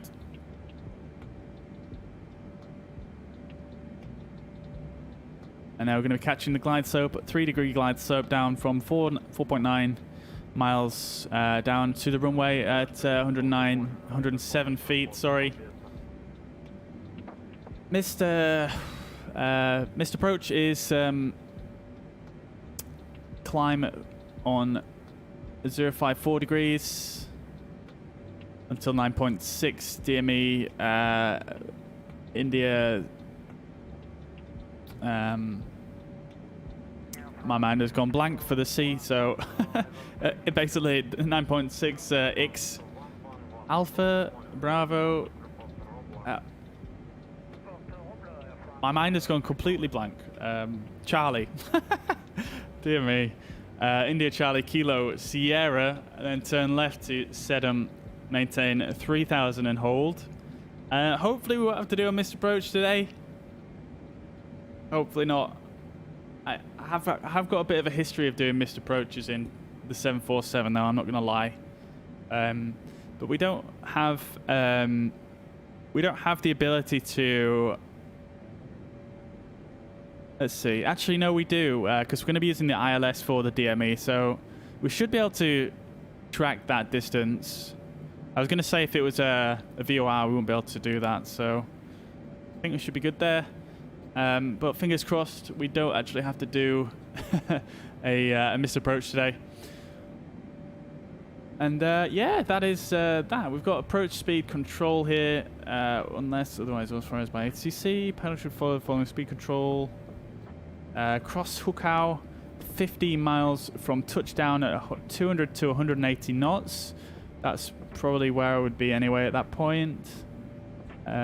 Cross Tulip at 180 knots. Probably, I think this is the first time I've actually seen this given on a final approach chart, final approach plate.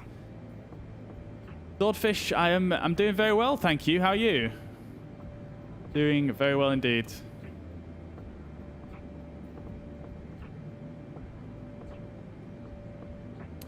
So cross Tulip at 180 knots, cross X at 5 DME at 160 to 150 knots. Okay, I like it, I like it, I like it. If unable to comply, should advise. ATC instruction, cancel speed restriction below 10,000 does not cancel the approach speed control. Approach speed control should be cancelled by ATC instruction, cancel approach speed control. Okay, and then our minimum is going to be 323 feet. So that is that's that. Let's have a quick look on the 10.9 and just see. Oh, it's going to be a 29 on this one. Let's see how long the runway is here. So we're going to be on 5 right, and it's 12,000 feet, so it's pretty hefty runway actually. Nice. Cool. So we're going to go in 5 right, and then we'll probably exit maybe this taxiway here, I reckon. And then we'll just see what ATC give us for parking. That's the only point I will use parking. Only point I will use ATC, sorry, in Microsoft Flight Simulator.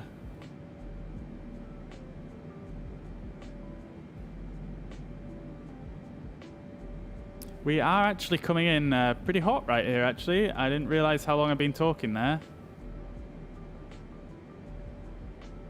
So let's jump on back in the cockpit then. And we can have a look at where we're at. So,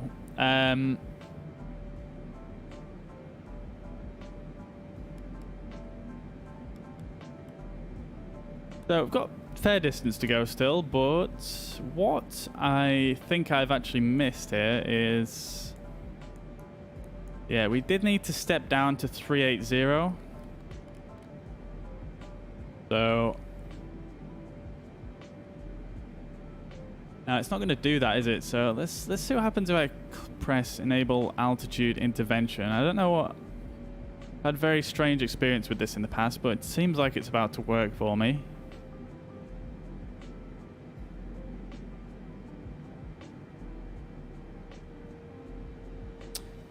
Throttle is spooling back, so that's a good sign.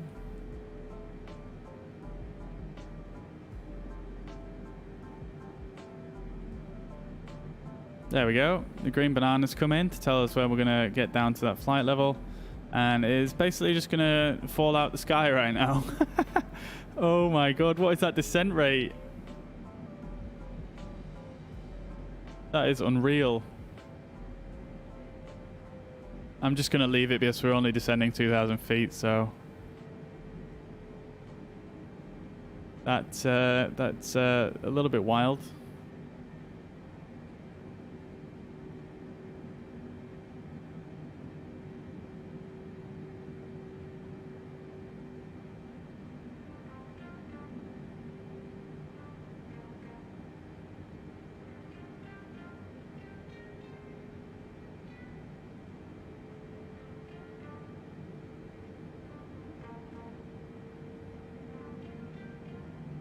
How's the oh, I need to ask you guys. How does the stream look today? Actually, how does it look? I actually bumped the resolution up to 1080p before the stream today. Twitch has been kind enough to give me transcoding options now, so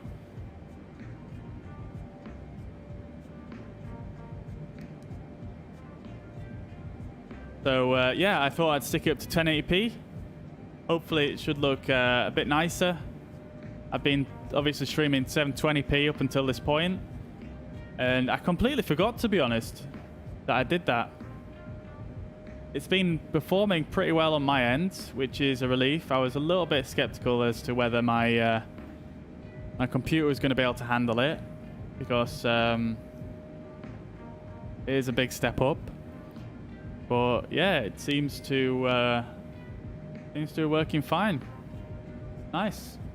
Thanks, Jordan. I'm glad it seems to be looking good. Having a look now on my second monitor here, it looks pretty decent. Yeah, a lot crisper. It's a lot easier to read the text, I could say that for sure. Like on the displays here, it was very hard to read the text before when it was in 720p. So I'm pretty happy with that.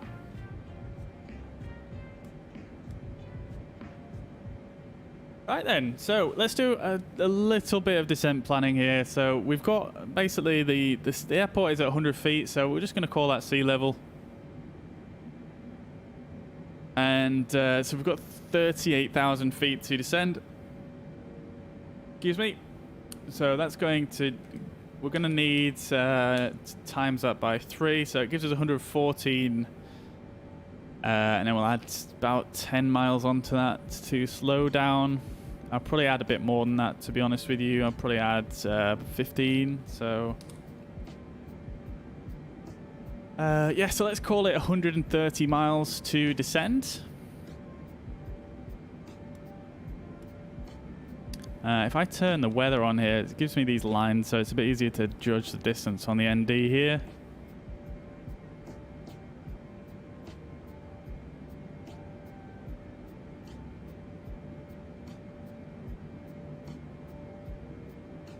So we've got just under 240 miles to go.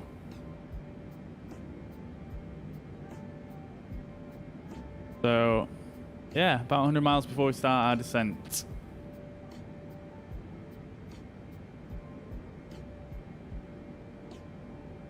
Oh, really, Jordan? No way. I thought Facebook would offer 1080p, to be honest.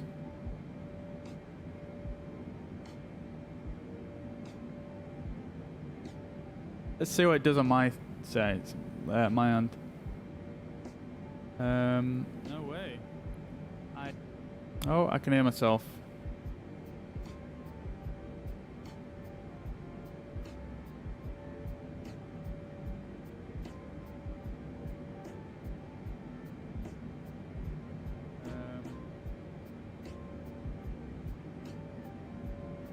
Oh, interesting. It's offering 1080p on Facebook for me.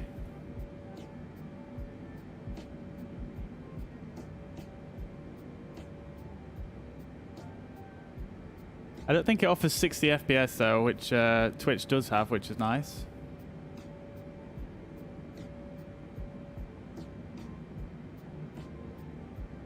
Right then, guys. So I am, yeah, just while we continue on here, I'm actually just gonna nip and I'm gonna go get some water real quick, and I'm actually gonna try to get a screenshot right here. I like that with the moon.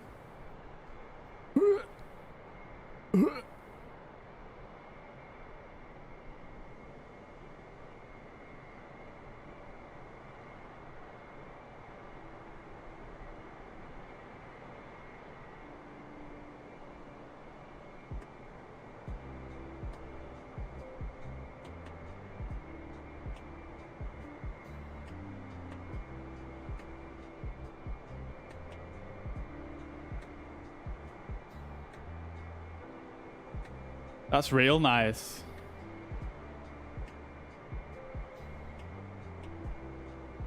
The plane's turning as well.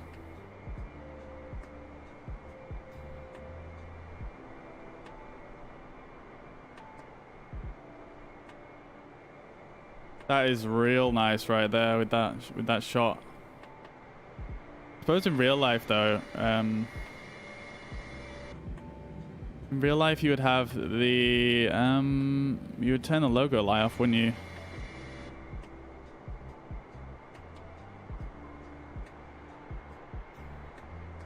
So it gives that perfect silhouette right there.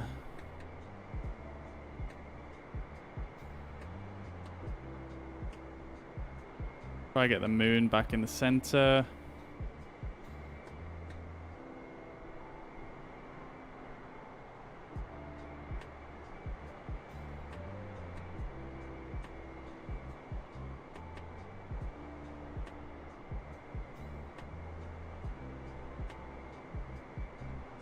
Oh, I just want the plane to look, just to roll to the side a little bit more.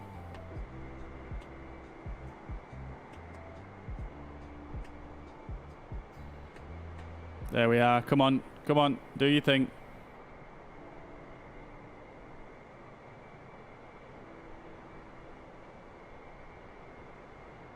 There we go.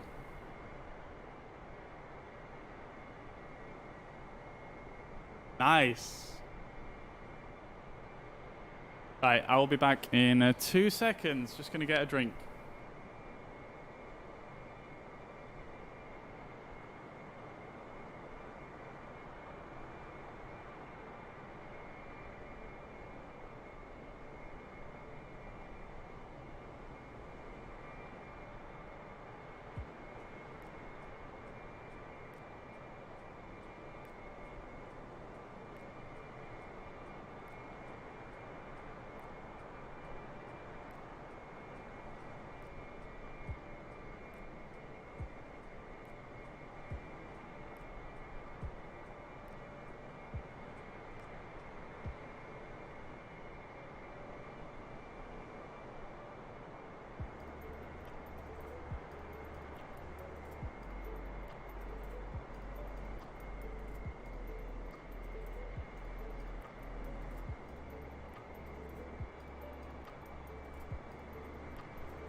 Big fan of that shot.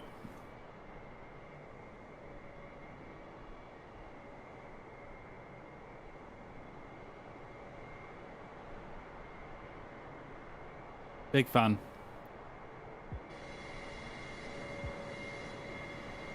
And there it is. There's Taiwan in front of us. Oh my god. That just turbulence there. Holy crap, did you see that, guys? That was some serious wind right there. Let's see what we're on. Wait, what? We've got a 23 knot tailwind. That's not even really significant. Yeah, the whole plane seemed to like get thrown to the side. I suppose, I mean, it could be like, what, clear air turbulence maybe?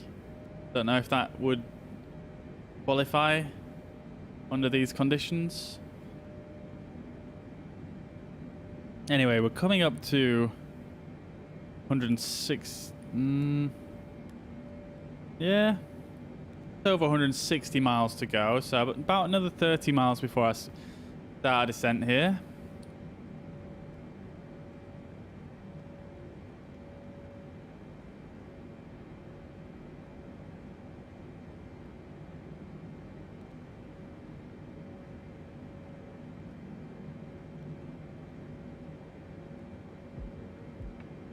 I'm gonna check here. I did a quick post on the I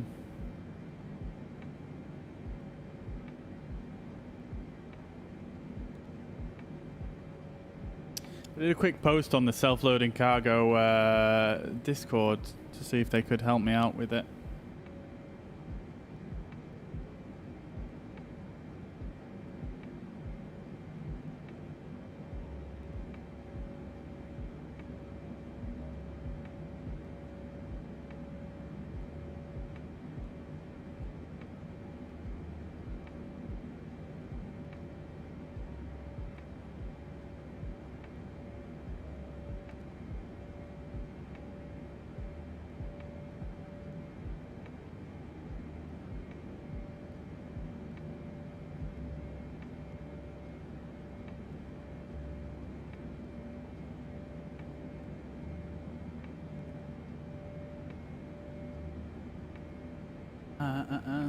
Excuse me.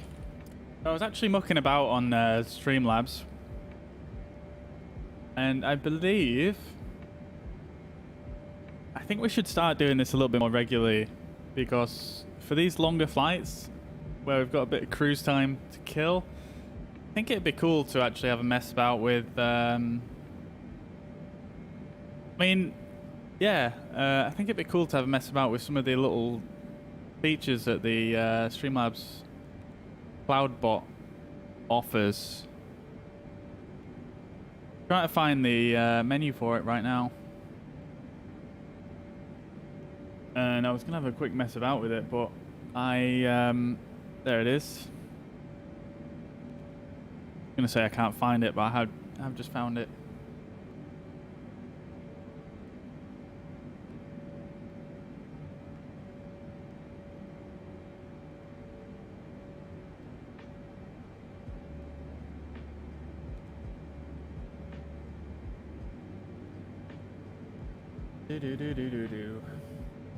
Yeah, okay, so you've got the heist mini game.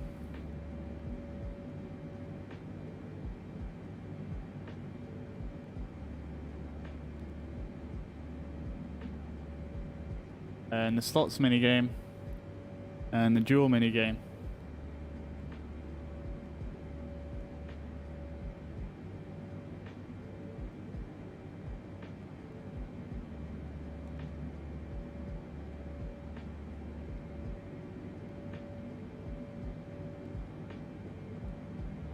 I'm just gonna type in chat and just see what this is all about, because I've never messed with this before, to be quite honest.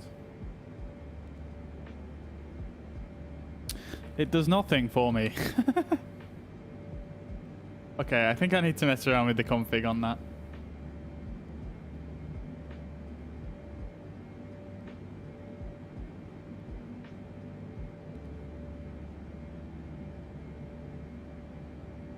Anyway, I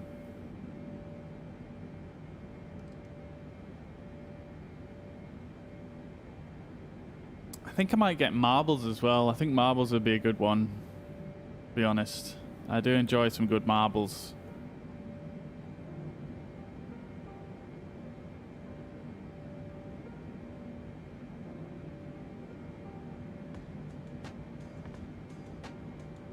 So we're very close to approaching our descent point here. It's probably going to be when the last waypoint on here, this star reaches kind of in the middle of this area.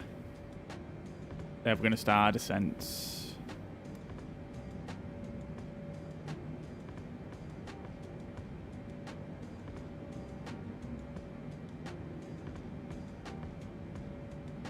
Yeah, I think I'm going to do that for next stream.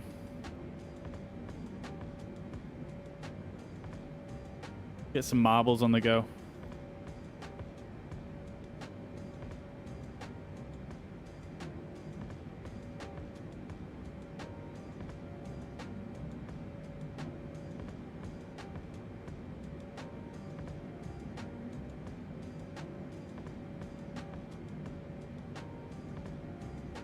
Actually, I'm having a quick look at it now to see if it takes much to install and set up.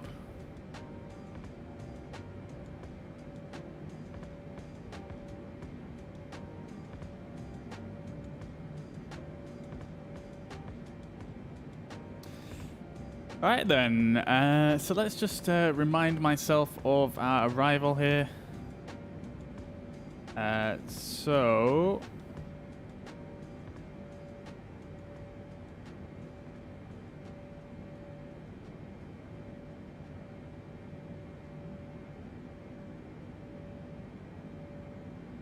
cross Boca, Menon, Arlen, Absol at flight level 290.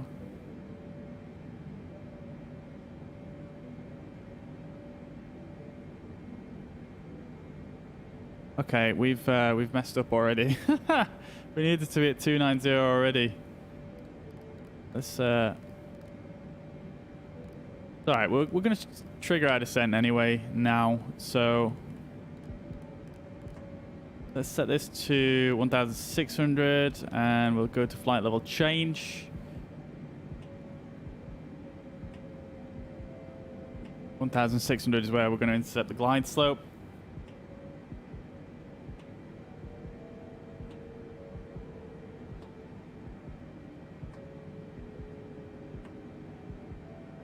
Let's do this thing.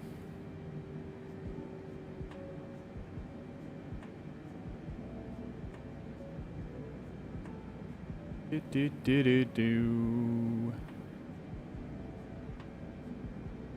To be fair, this 290 is probably a minimum.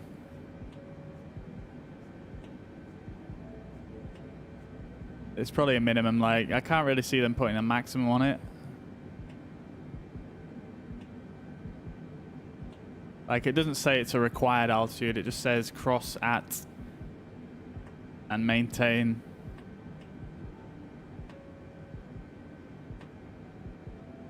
So we're all gravy. We're starting our descent now. Let's go.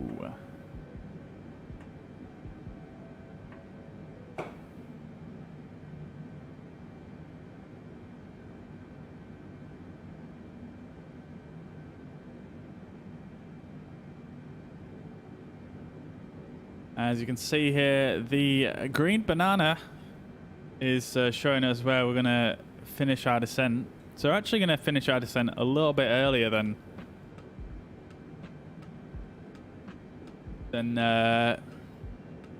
desired here at this descent rate. So what we can do, I mean, we're going to stick with that for the time being because the profile's going to get shallower as we get lower, as we slow down more. So, oh, there's a runway down there. Yeah, so our profile's going to get shallower as we get lower down, so it's good to be a little bit ahead of profile on the initial descents.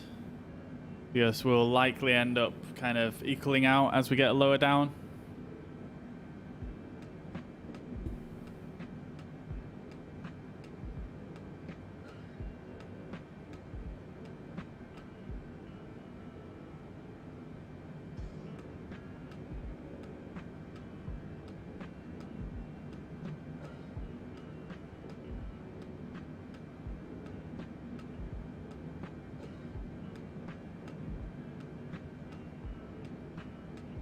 Oh, you see that?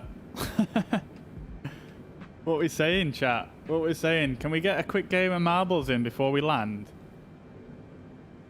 Oh, I didn't want that to open there, but okay, it's open there. Accept. Do I need to sign in?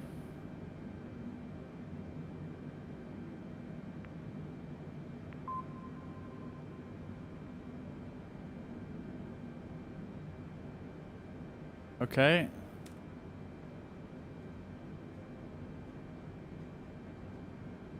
Guys. Twitch people. Would you like to play a game of marbles real quick?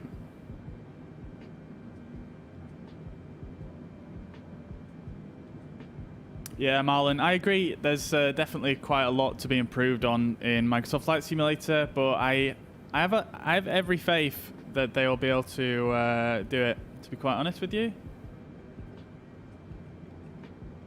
Hell yes. Oh, I love the enthusiasm, guys.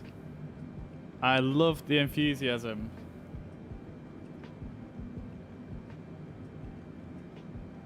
Six, 2, 8, 2, 1, 0. Oh my god.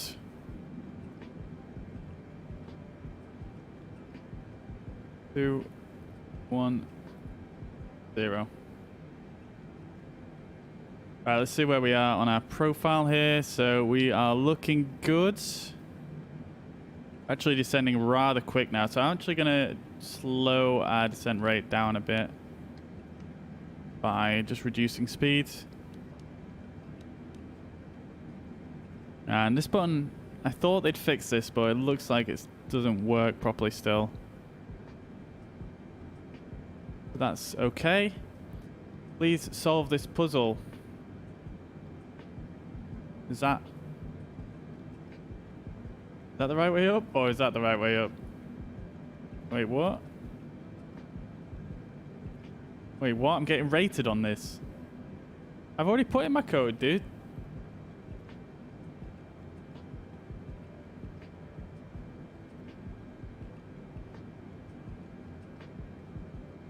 God damn it. Right, guys, we're doing it. We're doing it. I've never done this before, so I'm just going to pick one very quickly.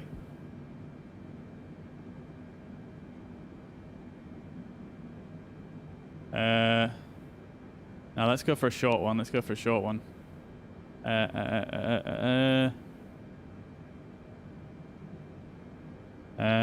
This one looks good. 1 minute 15. 105. Right, guys. You ready? You ready for the marbles? Type exclamation point play in the chat, people.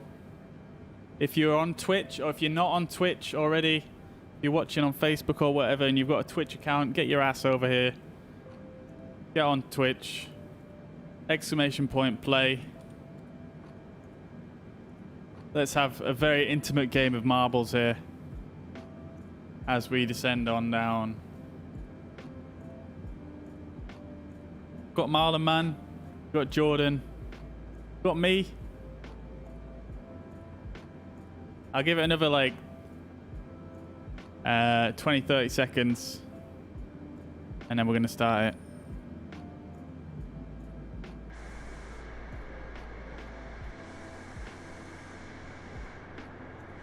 So we are slowly descending on down here.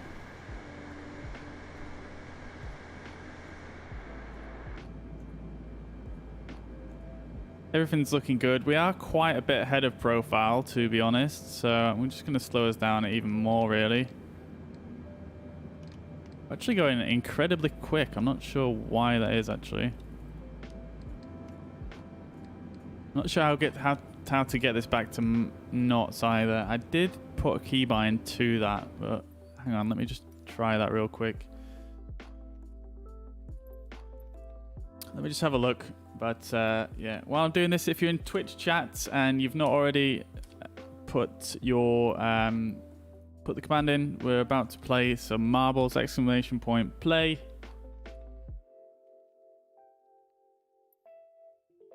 Now then, is this the correct? I think it's is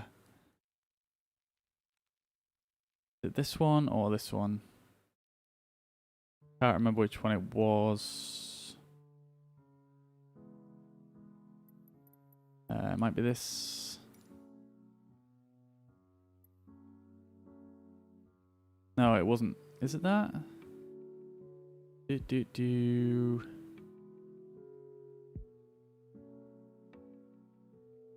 It wouldn't be managed speed in a Boeing, would it? Is it this? I don't know, man. I don't know. Ninja, are you still there in the chat? You might know what keybind this is.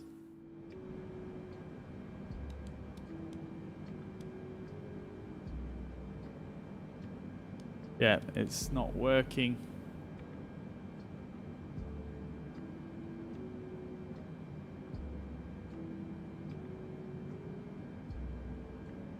Right then, guys. Last chance to join the marbles game if you're in Twitch chat. !play. Last chance. I know not everybody has joined.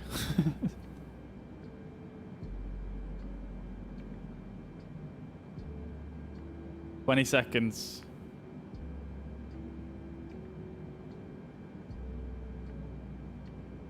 Ten seconds. Looks like we've just got me versus Jordan versus Marlon.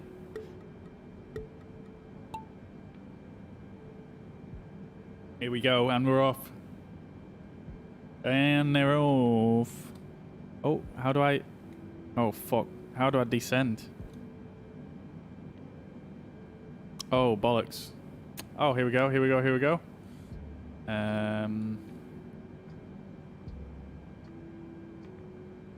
Oh, I'm in the lead. I'm in the lead.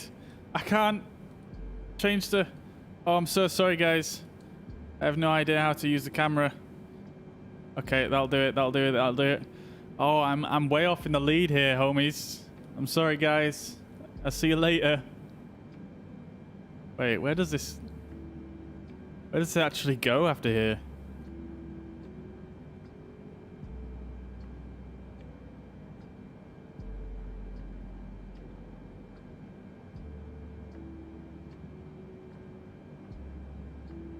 Oh, is that the finish? Oh, shit. Go on, Marlon, man. Do it. There it is. Hey. Hey, wait, what? Hey, what? Jordan, how have you just managed that? Dude. Wait. How does that work? Do you have to hit a certain part of this final backboard? I guess you probably do.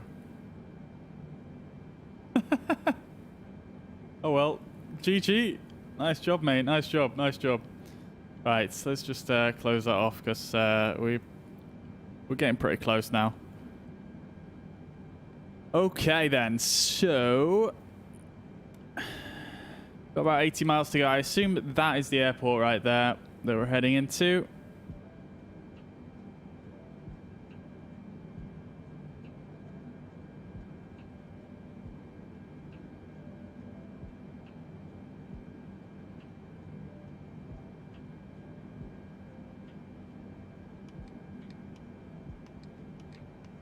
Gonna slow our descent rate down even further here.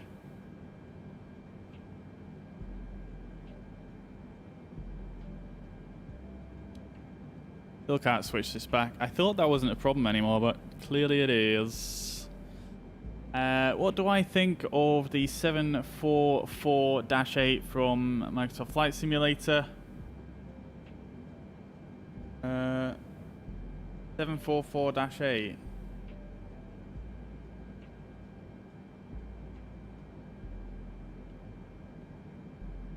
Yeah, yeah, I don't know, man. I like it, but yeah, it does feel a little bit weird sometimes when you're hand flying it, for sure.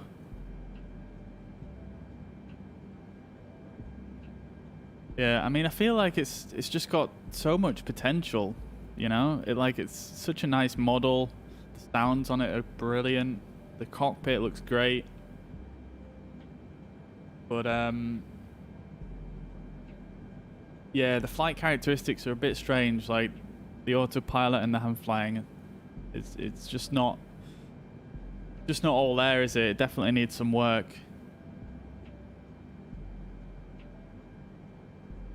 But it is still enjoyable, I think, to use. It just feels like, I don't know, it just feels nice aircraft to be in. But yeah, you do right, mate. You do right. Honestly, I do prefer doing the A320. Honestly, for the majority of the time, just because it's you know, it's far more advanced. It just feels better to use than any of the other airliners, and the sounds on it are absolutely insanely good.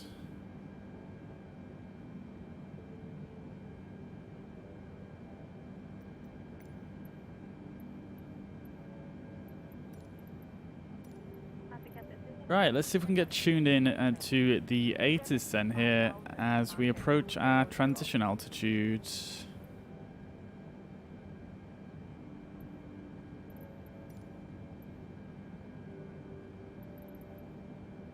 The airport we're going to must be on air. Taiwan is not a large place.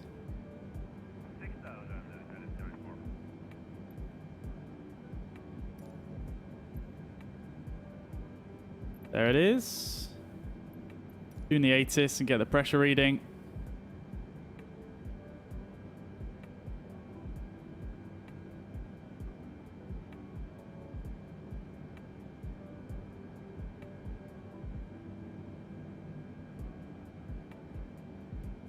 .14.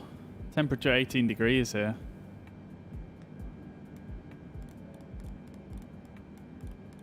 That's 30.14. Altimeter set. Beautiful. Oh, really, Jordan? That's sick. Nice, man. Nice. I bet that'll be a nice change up for you guys. You actually know if they'll be flying the Maxes from Manchester yet, or have they yet to confirm it? Are you definitely going to be able to? Are you definitely going to have them at Manchester, or what? I don't know. What are they doing with the older, the NGs?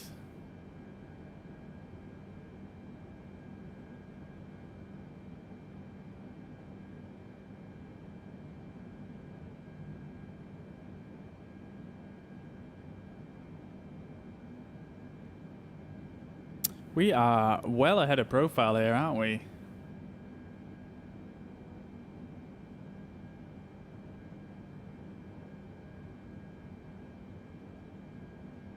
We're not doing too bad, actually. We need to be at 4,000 at Jammy, don't we? So we could just probably slow our descent rate down just a touch.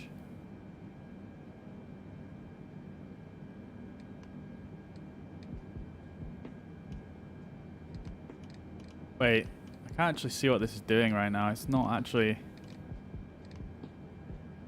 doesn't seem to want to do anything. That's worrying. That's slightly worrying. Let's see, if I put vertical speed on... Does it let me? Oh dear. Oh dear me.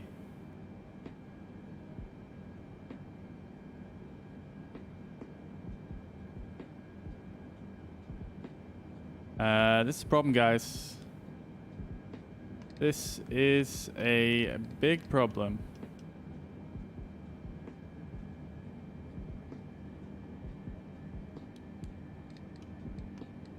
Right, hang on. I'm just going to have to jump into a Discord real quick and find out what this keybind is to fix this issue.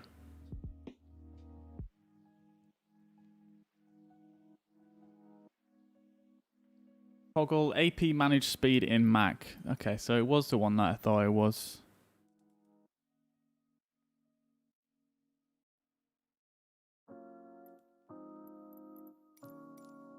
This one.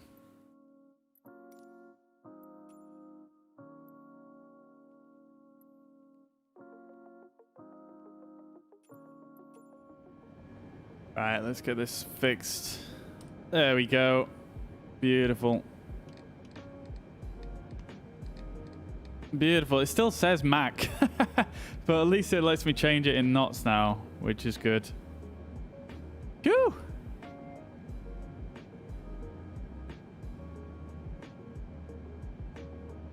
Nice, Jordan. Nice, man. Well, yeah, fingers crossed anyway. Dynasty. Dynasty. What a call sign is that, though?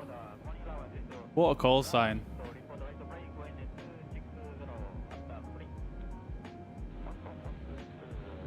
Yeah, Marlon, it is indeed another little snagging issue.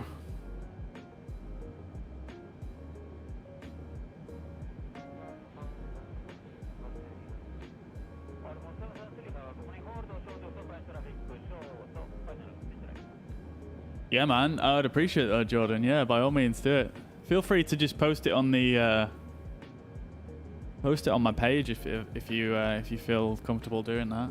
By all means.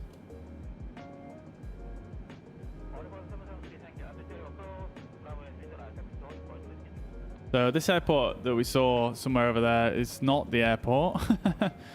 That must be our airport right there. Should have really guessed that because it wasn't on the coast like on the map. But yeah, I guess that's going to be our airport there. And we are way past 10,000 now.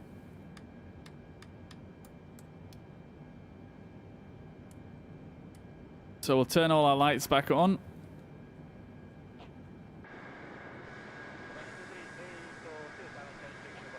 Looking good. The moon has the moon's gone down actually, hasn't it? The moon's gone now, so it's much darker out here.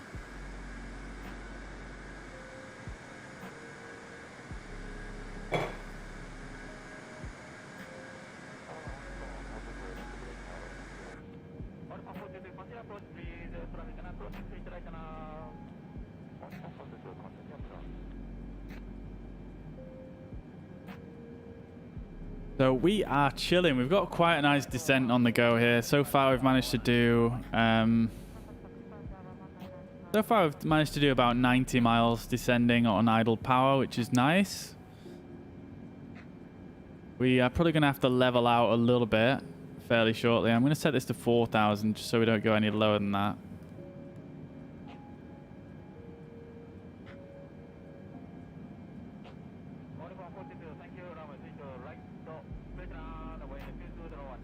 Don't really want to slow down too much more than this, so we're probably just gonna have to level out.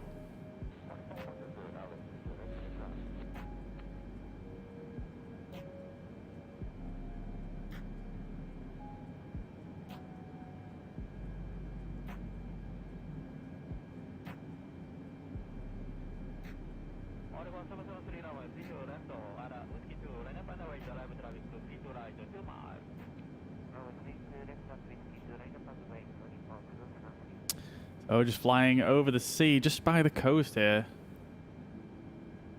Quite a cool arrival this, actually. I like it. You're kind of just flying along the coast of the island. I like this at night as well, actually. I'm pleased that we decided to do this at night.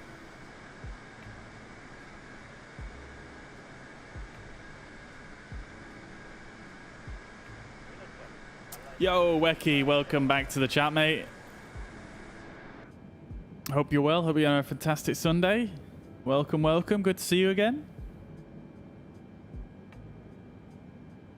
how are you doing? I hope you're doing well, mate. You've tuned in at a fantastic time. We're just about to we're about to land, honestly. We've got about 20 miles to go. 40 miles, but yeah, we're not far off. But yeah, I'm very well, thank you. Thank you for asking. And it is indeed a 747 at in Denai. Yeah, man. Yeah, man, it's looking majestic.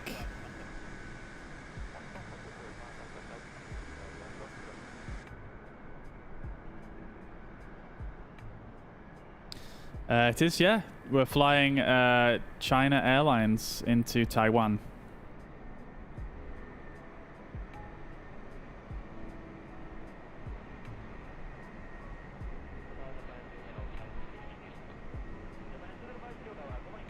Yes, mate, you're on it. You're on it. You could guess the airline just from the... Yeah, mate, absolutely on fire.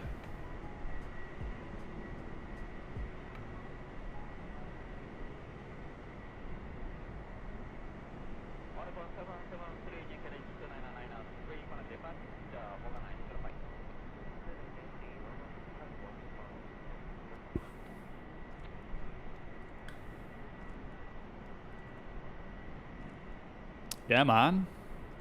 Yeah, you don't really see China Airlines aircraft over here too much, do you? But yeah, man, good work there. Good work. Work.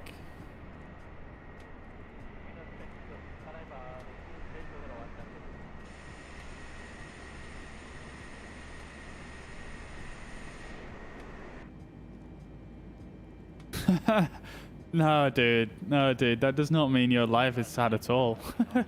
You're probably not the only person here, including myself, that can name all manner of different airlines. Hey, yo, Thomas. Welcome back to the stream. Tuning in from the Gold Coast in Australia. Absolute legend.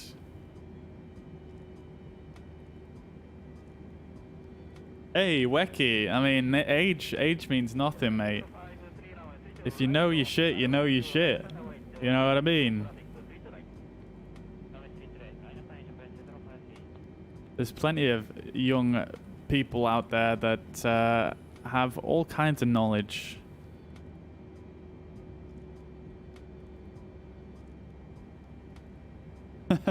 Yeah, man. Yeah, Jordan.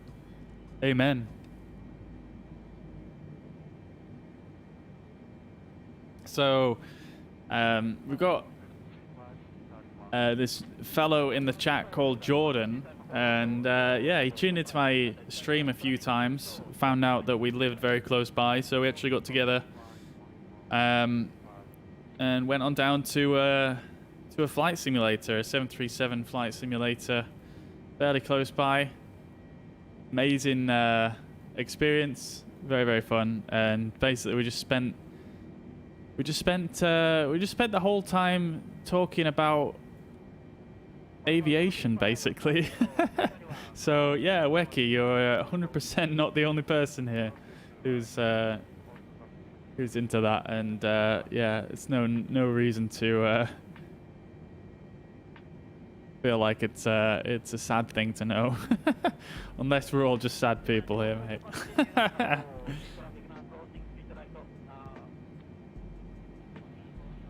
Alright, it looks like we've got a bit of weather here in Taiwan. Thankfully, we're flying away from it, but yeah, we're just gonna skirt past this this cloud right here on the way down. What temperature are we on? We're about 15 degrees outside, so not anything to worry about. No ice to worry about.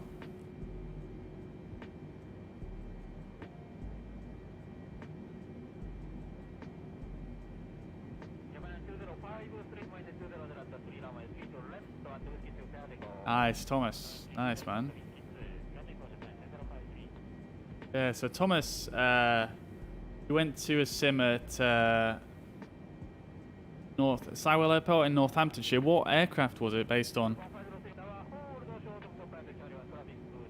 Right, so we'll pass through Jammy now. We need to descend a little bit further. No, we don't. I tell a lie. I'm going to put this to 3.8 because we seem to be holding... We seem to be holding like 200 feet higher than what I set. So I'm just going to set that to 3.8. And once we get through the next waypoint, Huko, we need to descend to 2,500 feet.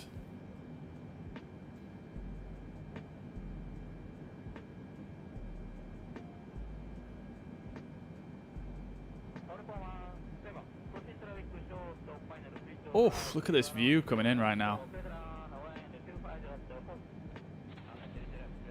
Look at that. Love it. Nice. Thomas Cook have bought 7 A321s. Wait, Thomas Cook? I thought they had thought they weren't a thing anymore.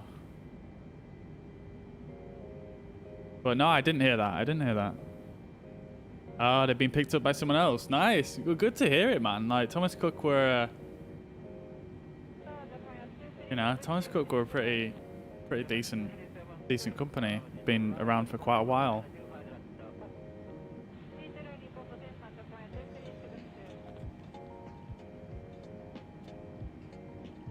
Okie dokie, so we've got the ILS coming on now. 17 miles away.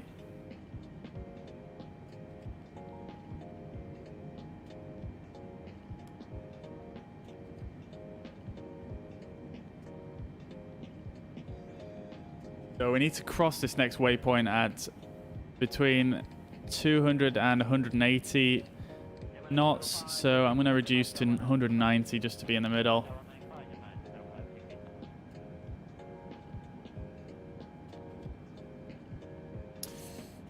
Okay, so Thomas, you were in the 737 sim. Nice, man. Nice. That's what we were in. And considering I'd never messed around with the 737 before, it was a I failed quite hard, but it was still good fun, man. It was still good fun.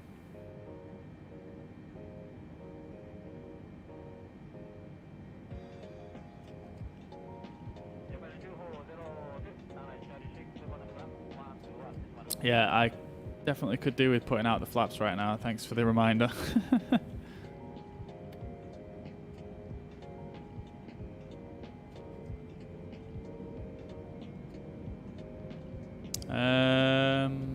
What? Why am I at 4,000? I need to reduce to 1,600 now. Okay, what is going on with this plane?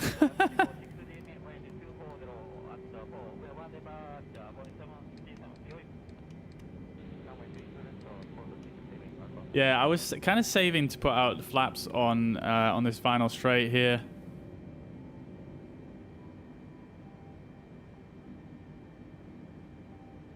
Just because I knew we didn't catch the glide slope until 5 miles, so we've got a little bit of time to play with here.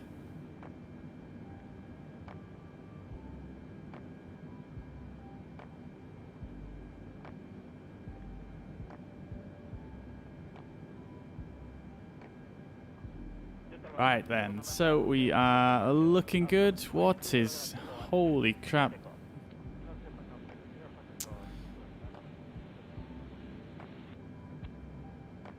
What is going on with this thing? I put 1,600 in, but it stopped descending.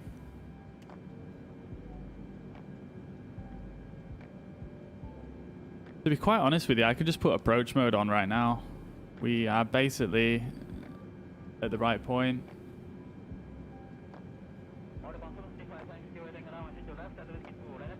We are going to catch that glide slope at some point, so we're doing fine.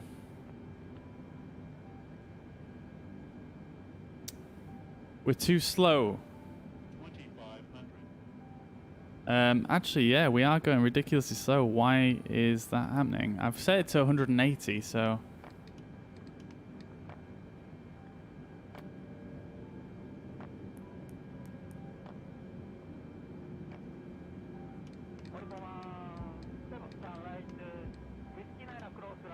Yeah, it's almost like the auto throttle has just stopped working.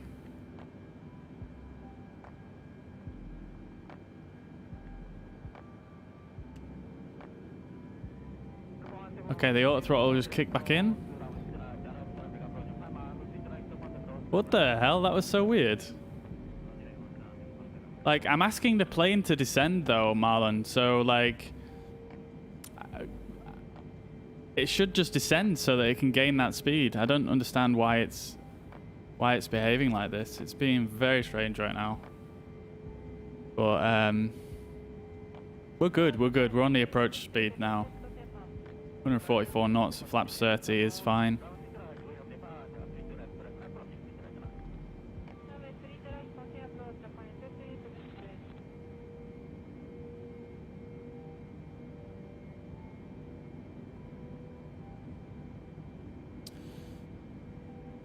Yo, Wecky, cool mate. Thanks for dropping by. Enjoy the rest of your evening, mate. Take it easy, mate. Right, guys. So I'm just gonna try and just focus on getting this thing down because I'm not sure what is going on now. Could catch the glide slope momentarily, but I just want to sort of keep my focus on it. I'm getting a little bit distracted by chat. Getting a little bit distracted here, so then bear with me. Right, so there we go. We've got glide slope capture. We've got flaps 30. We'll set the spoilers to armed and speed brake, auto brake rather. We can go to 2.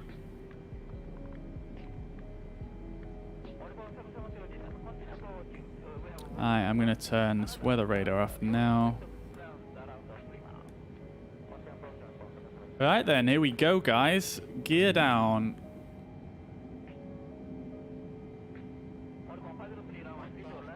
Everything else is set. We are good to go.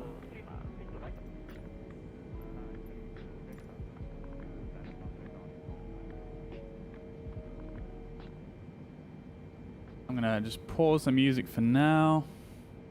Looking good though. We're looking good. We are established on the ILS. Slight headwinds. Speed is perfect. It says the landing gear is not down apparently. Wait, what?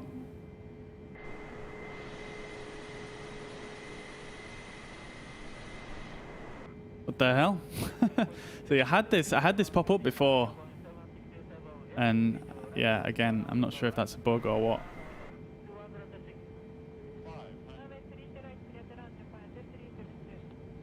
Right, let's do this thing.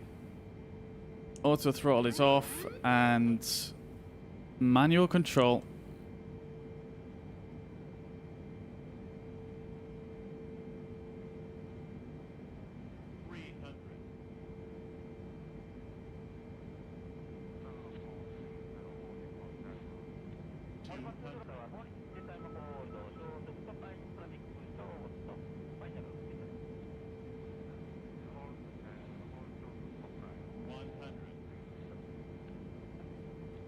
Oh, I'm a bit high. 50, 40, 30, 20,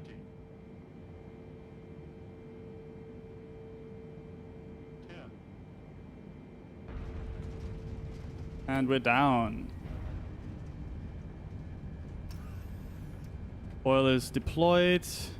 Reverses. Okay, reverses aren't working. But we are down.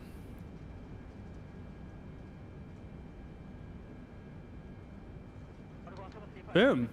Manual braking.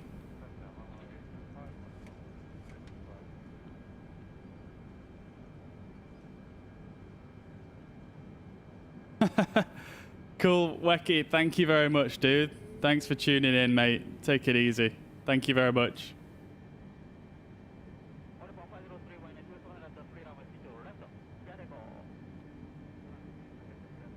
Thank you, guys. Thank you, thank you, thank you. It wasn't too bad. It wasn't too bad, I don't think.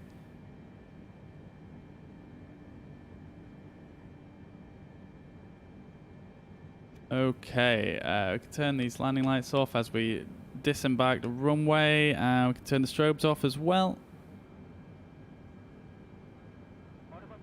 And we can speak to ATC about getting a parking spot.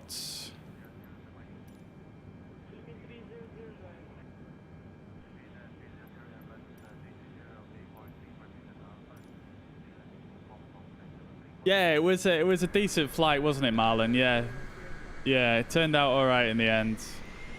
And yeah, 747, it's a bit buggy, but I don't know. There's still something nice about flying it, to be honest with you. But yeah, thank you so much for tuning in. It's good to see you again, mate. And you too, Francesco, as well. Yeah, see you next time, brother. Take it easy, man.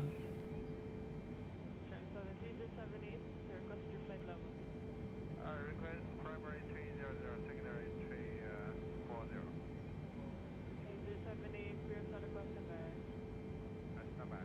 But yeah, that landing was a little bit, I don't know, I find it's always a little bit strange with the, I'm never fully used to, I never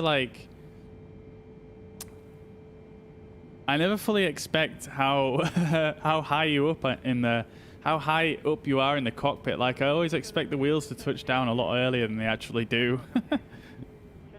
It's very strange. Dude, Marlon, enjoy your snow shoveling.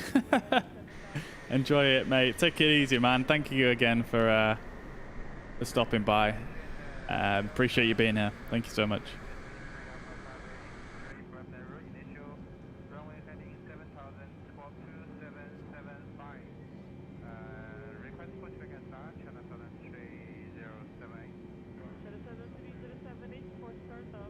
Right then, let's get taxied in here. This is really, I do enjoy taxiing at night.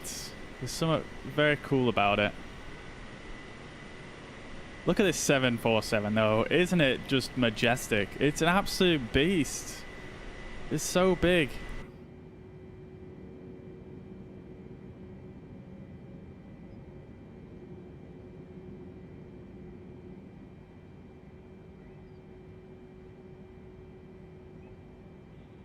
Dude, can you hear that? Oh shit, I needed to brake a bit. But I've never noticed that before. Like, I don't know if you guys will be able to hear it on stream unless you listen very carefully, but you can actually hear the wheels squeaking when you're in this view.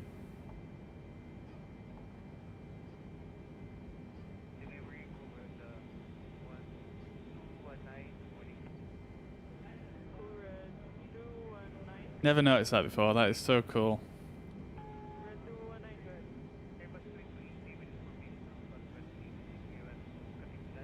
Oof. Look at that flex. It's like a bird. It's flapping.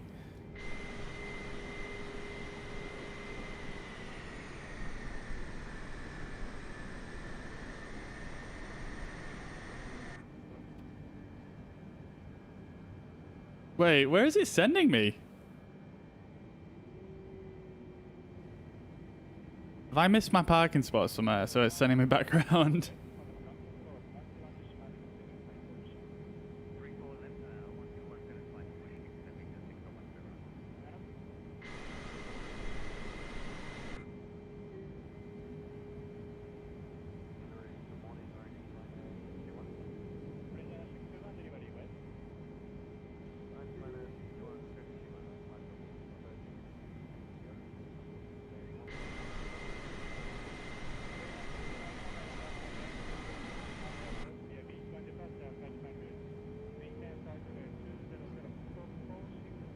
Sounds so windy outside here, but it was only like, what, 15 knot wind when we landed?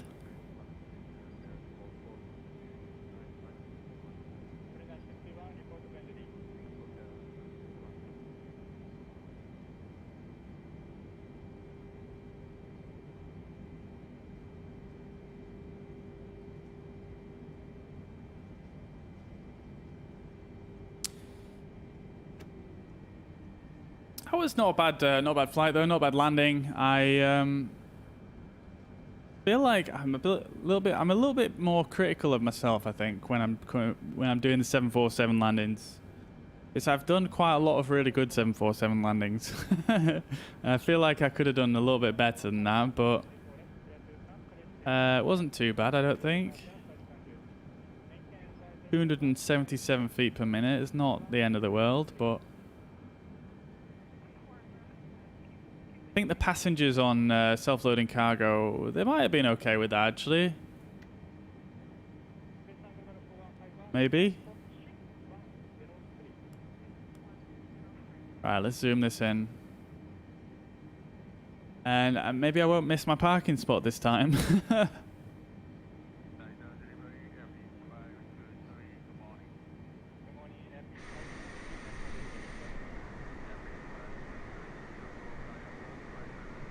Here it is. It's on my right here. I don't know. I missed that last time. It's this spot right here.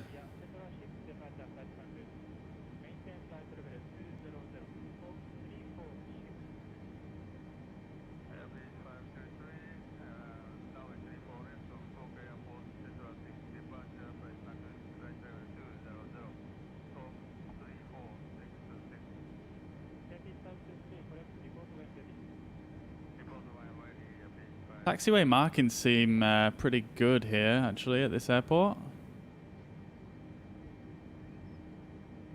No random missing sections.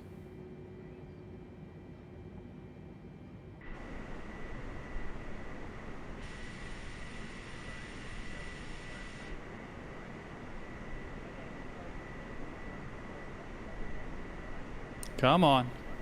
There's so many 747s at this airport, what the heck?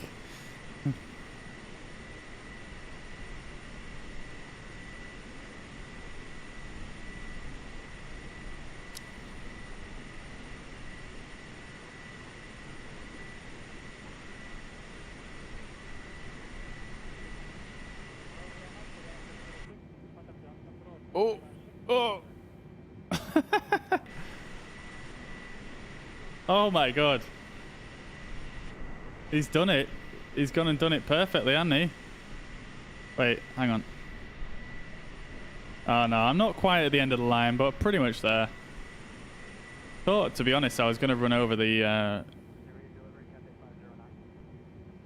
marshal dude there. You can't actually see him from up here, hardly. Right then, let's turn the lights off here. Turn on... So we can leave that stuff as it is for now. Power down the engines. And probably should have already started up the APU, but didn't really take long in the 7.4. Turn the fuel pumps off. And we can turn all the anti-ice back off.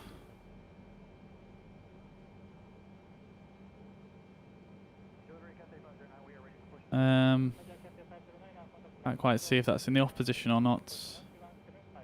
There we go, that's off. Beacon lights can go off now. APU can come on. Everything else is off. Seatbelt signs can go off. Boilers are fine, that's off. Parking brake is on. And that is that.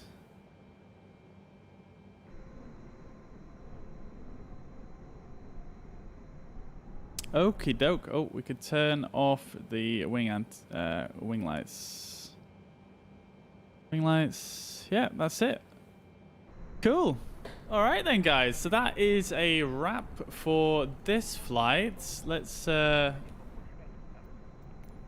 bring the jetway out just to close this out fully.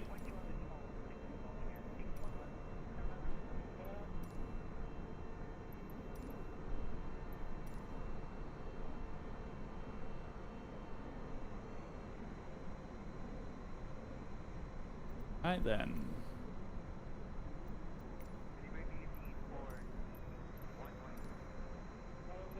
Yeah, so there we go, guys. once again, absolutely amazing flight and a lot of fun just chilling with you guys, chatting away in the chats. And yeah, I appreciate all you guys stopping by. Thank you so much for all the support. And yeah, as always, you guys have been amazing. And yeah, just a lot of fun just chopping it up here with you guys. So, you know, big thanks to everybody in the chat right now. Jordan, thank you. Marlon, Wecky. Who else have we got? We've got Thomas, Francesco. Who else have we got in the chat? We've got Ed, we've got Rich, John, Preston. Once again, thank you for the 200 stars as well, brother. Much appreciated. Thank you so much. Leandro, Paul, obviously Scoobs, thank you. Thank you for all the support once again. Mariner as well, if you're still in the chat, brother. Thank you very much for stopping by. Stephen, Nicholas, Tommy, Bill. Thank you, brother. HKG Simulators. Big thanks as well for the 250 stars. So, that's another one wrapped for today. Once again, thank you again, everybody, for tuning in. It's been an absolute pleasure to chill and stream and chat with you guys. Hope you guys have a fantastic rest of your evening. And I'll catch you in the next one. So, peace. Bye for now, guys.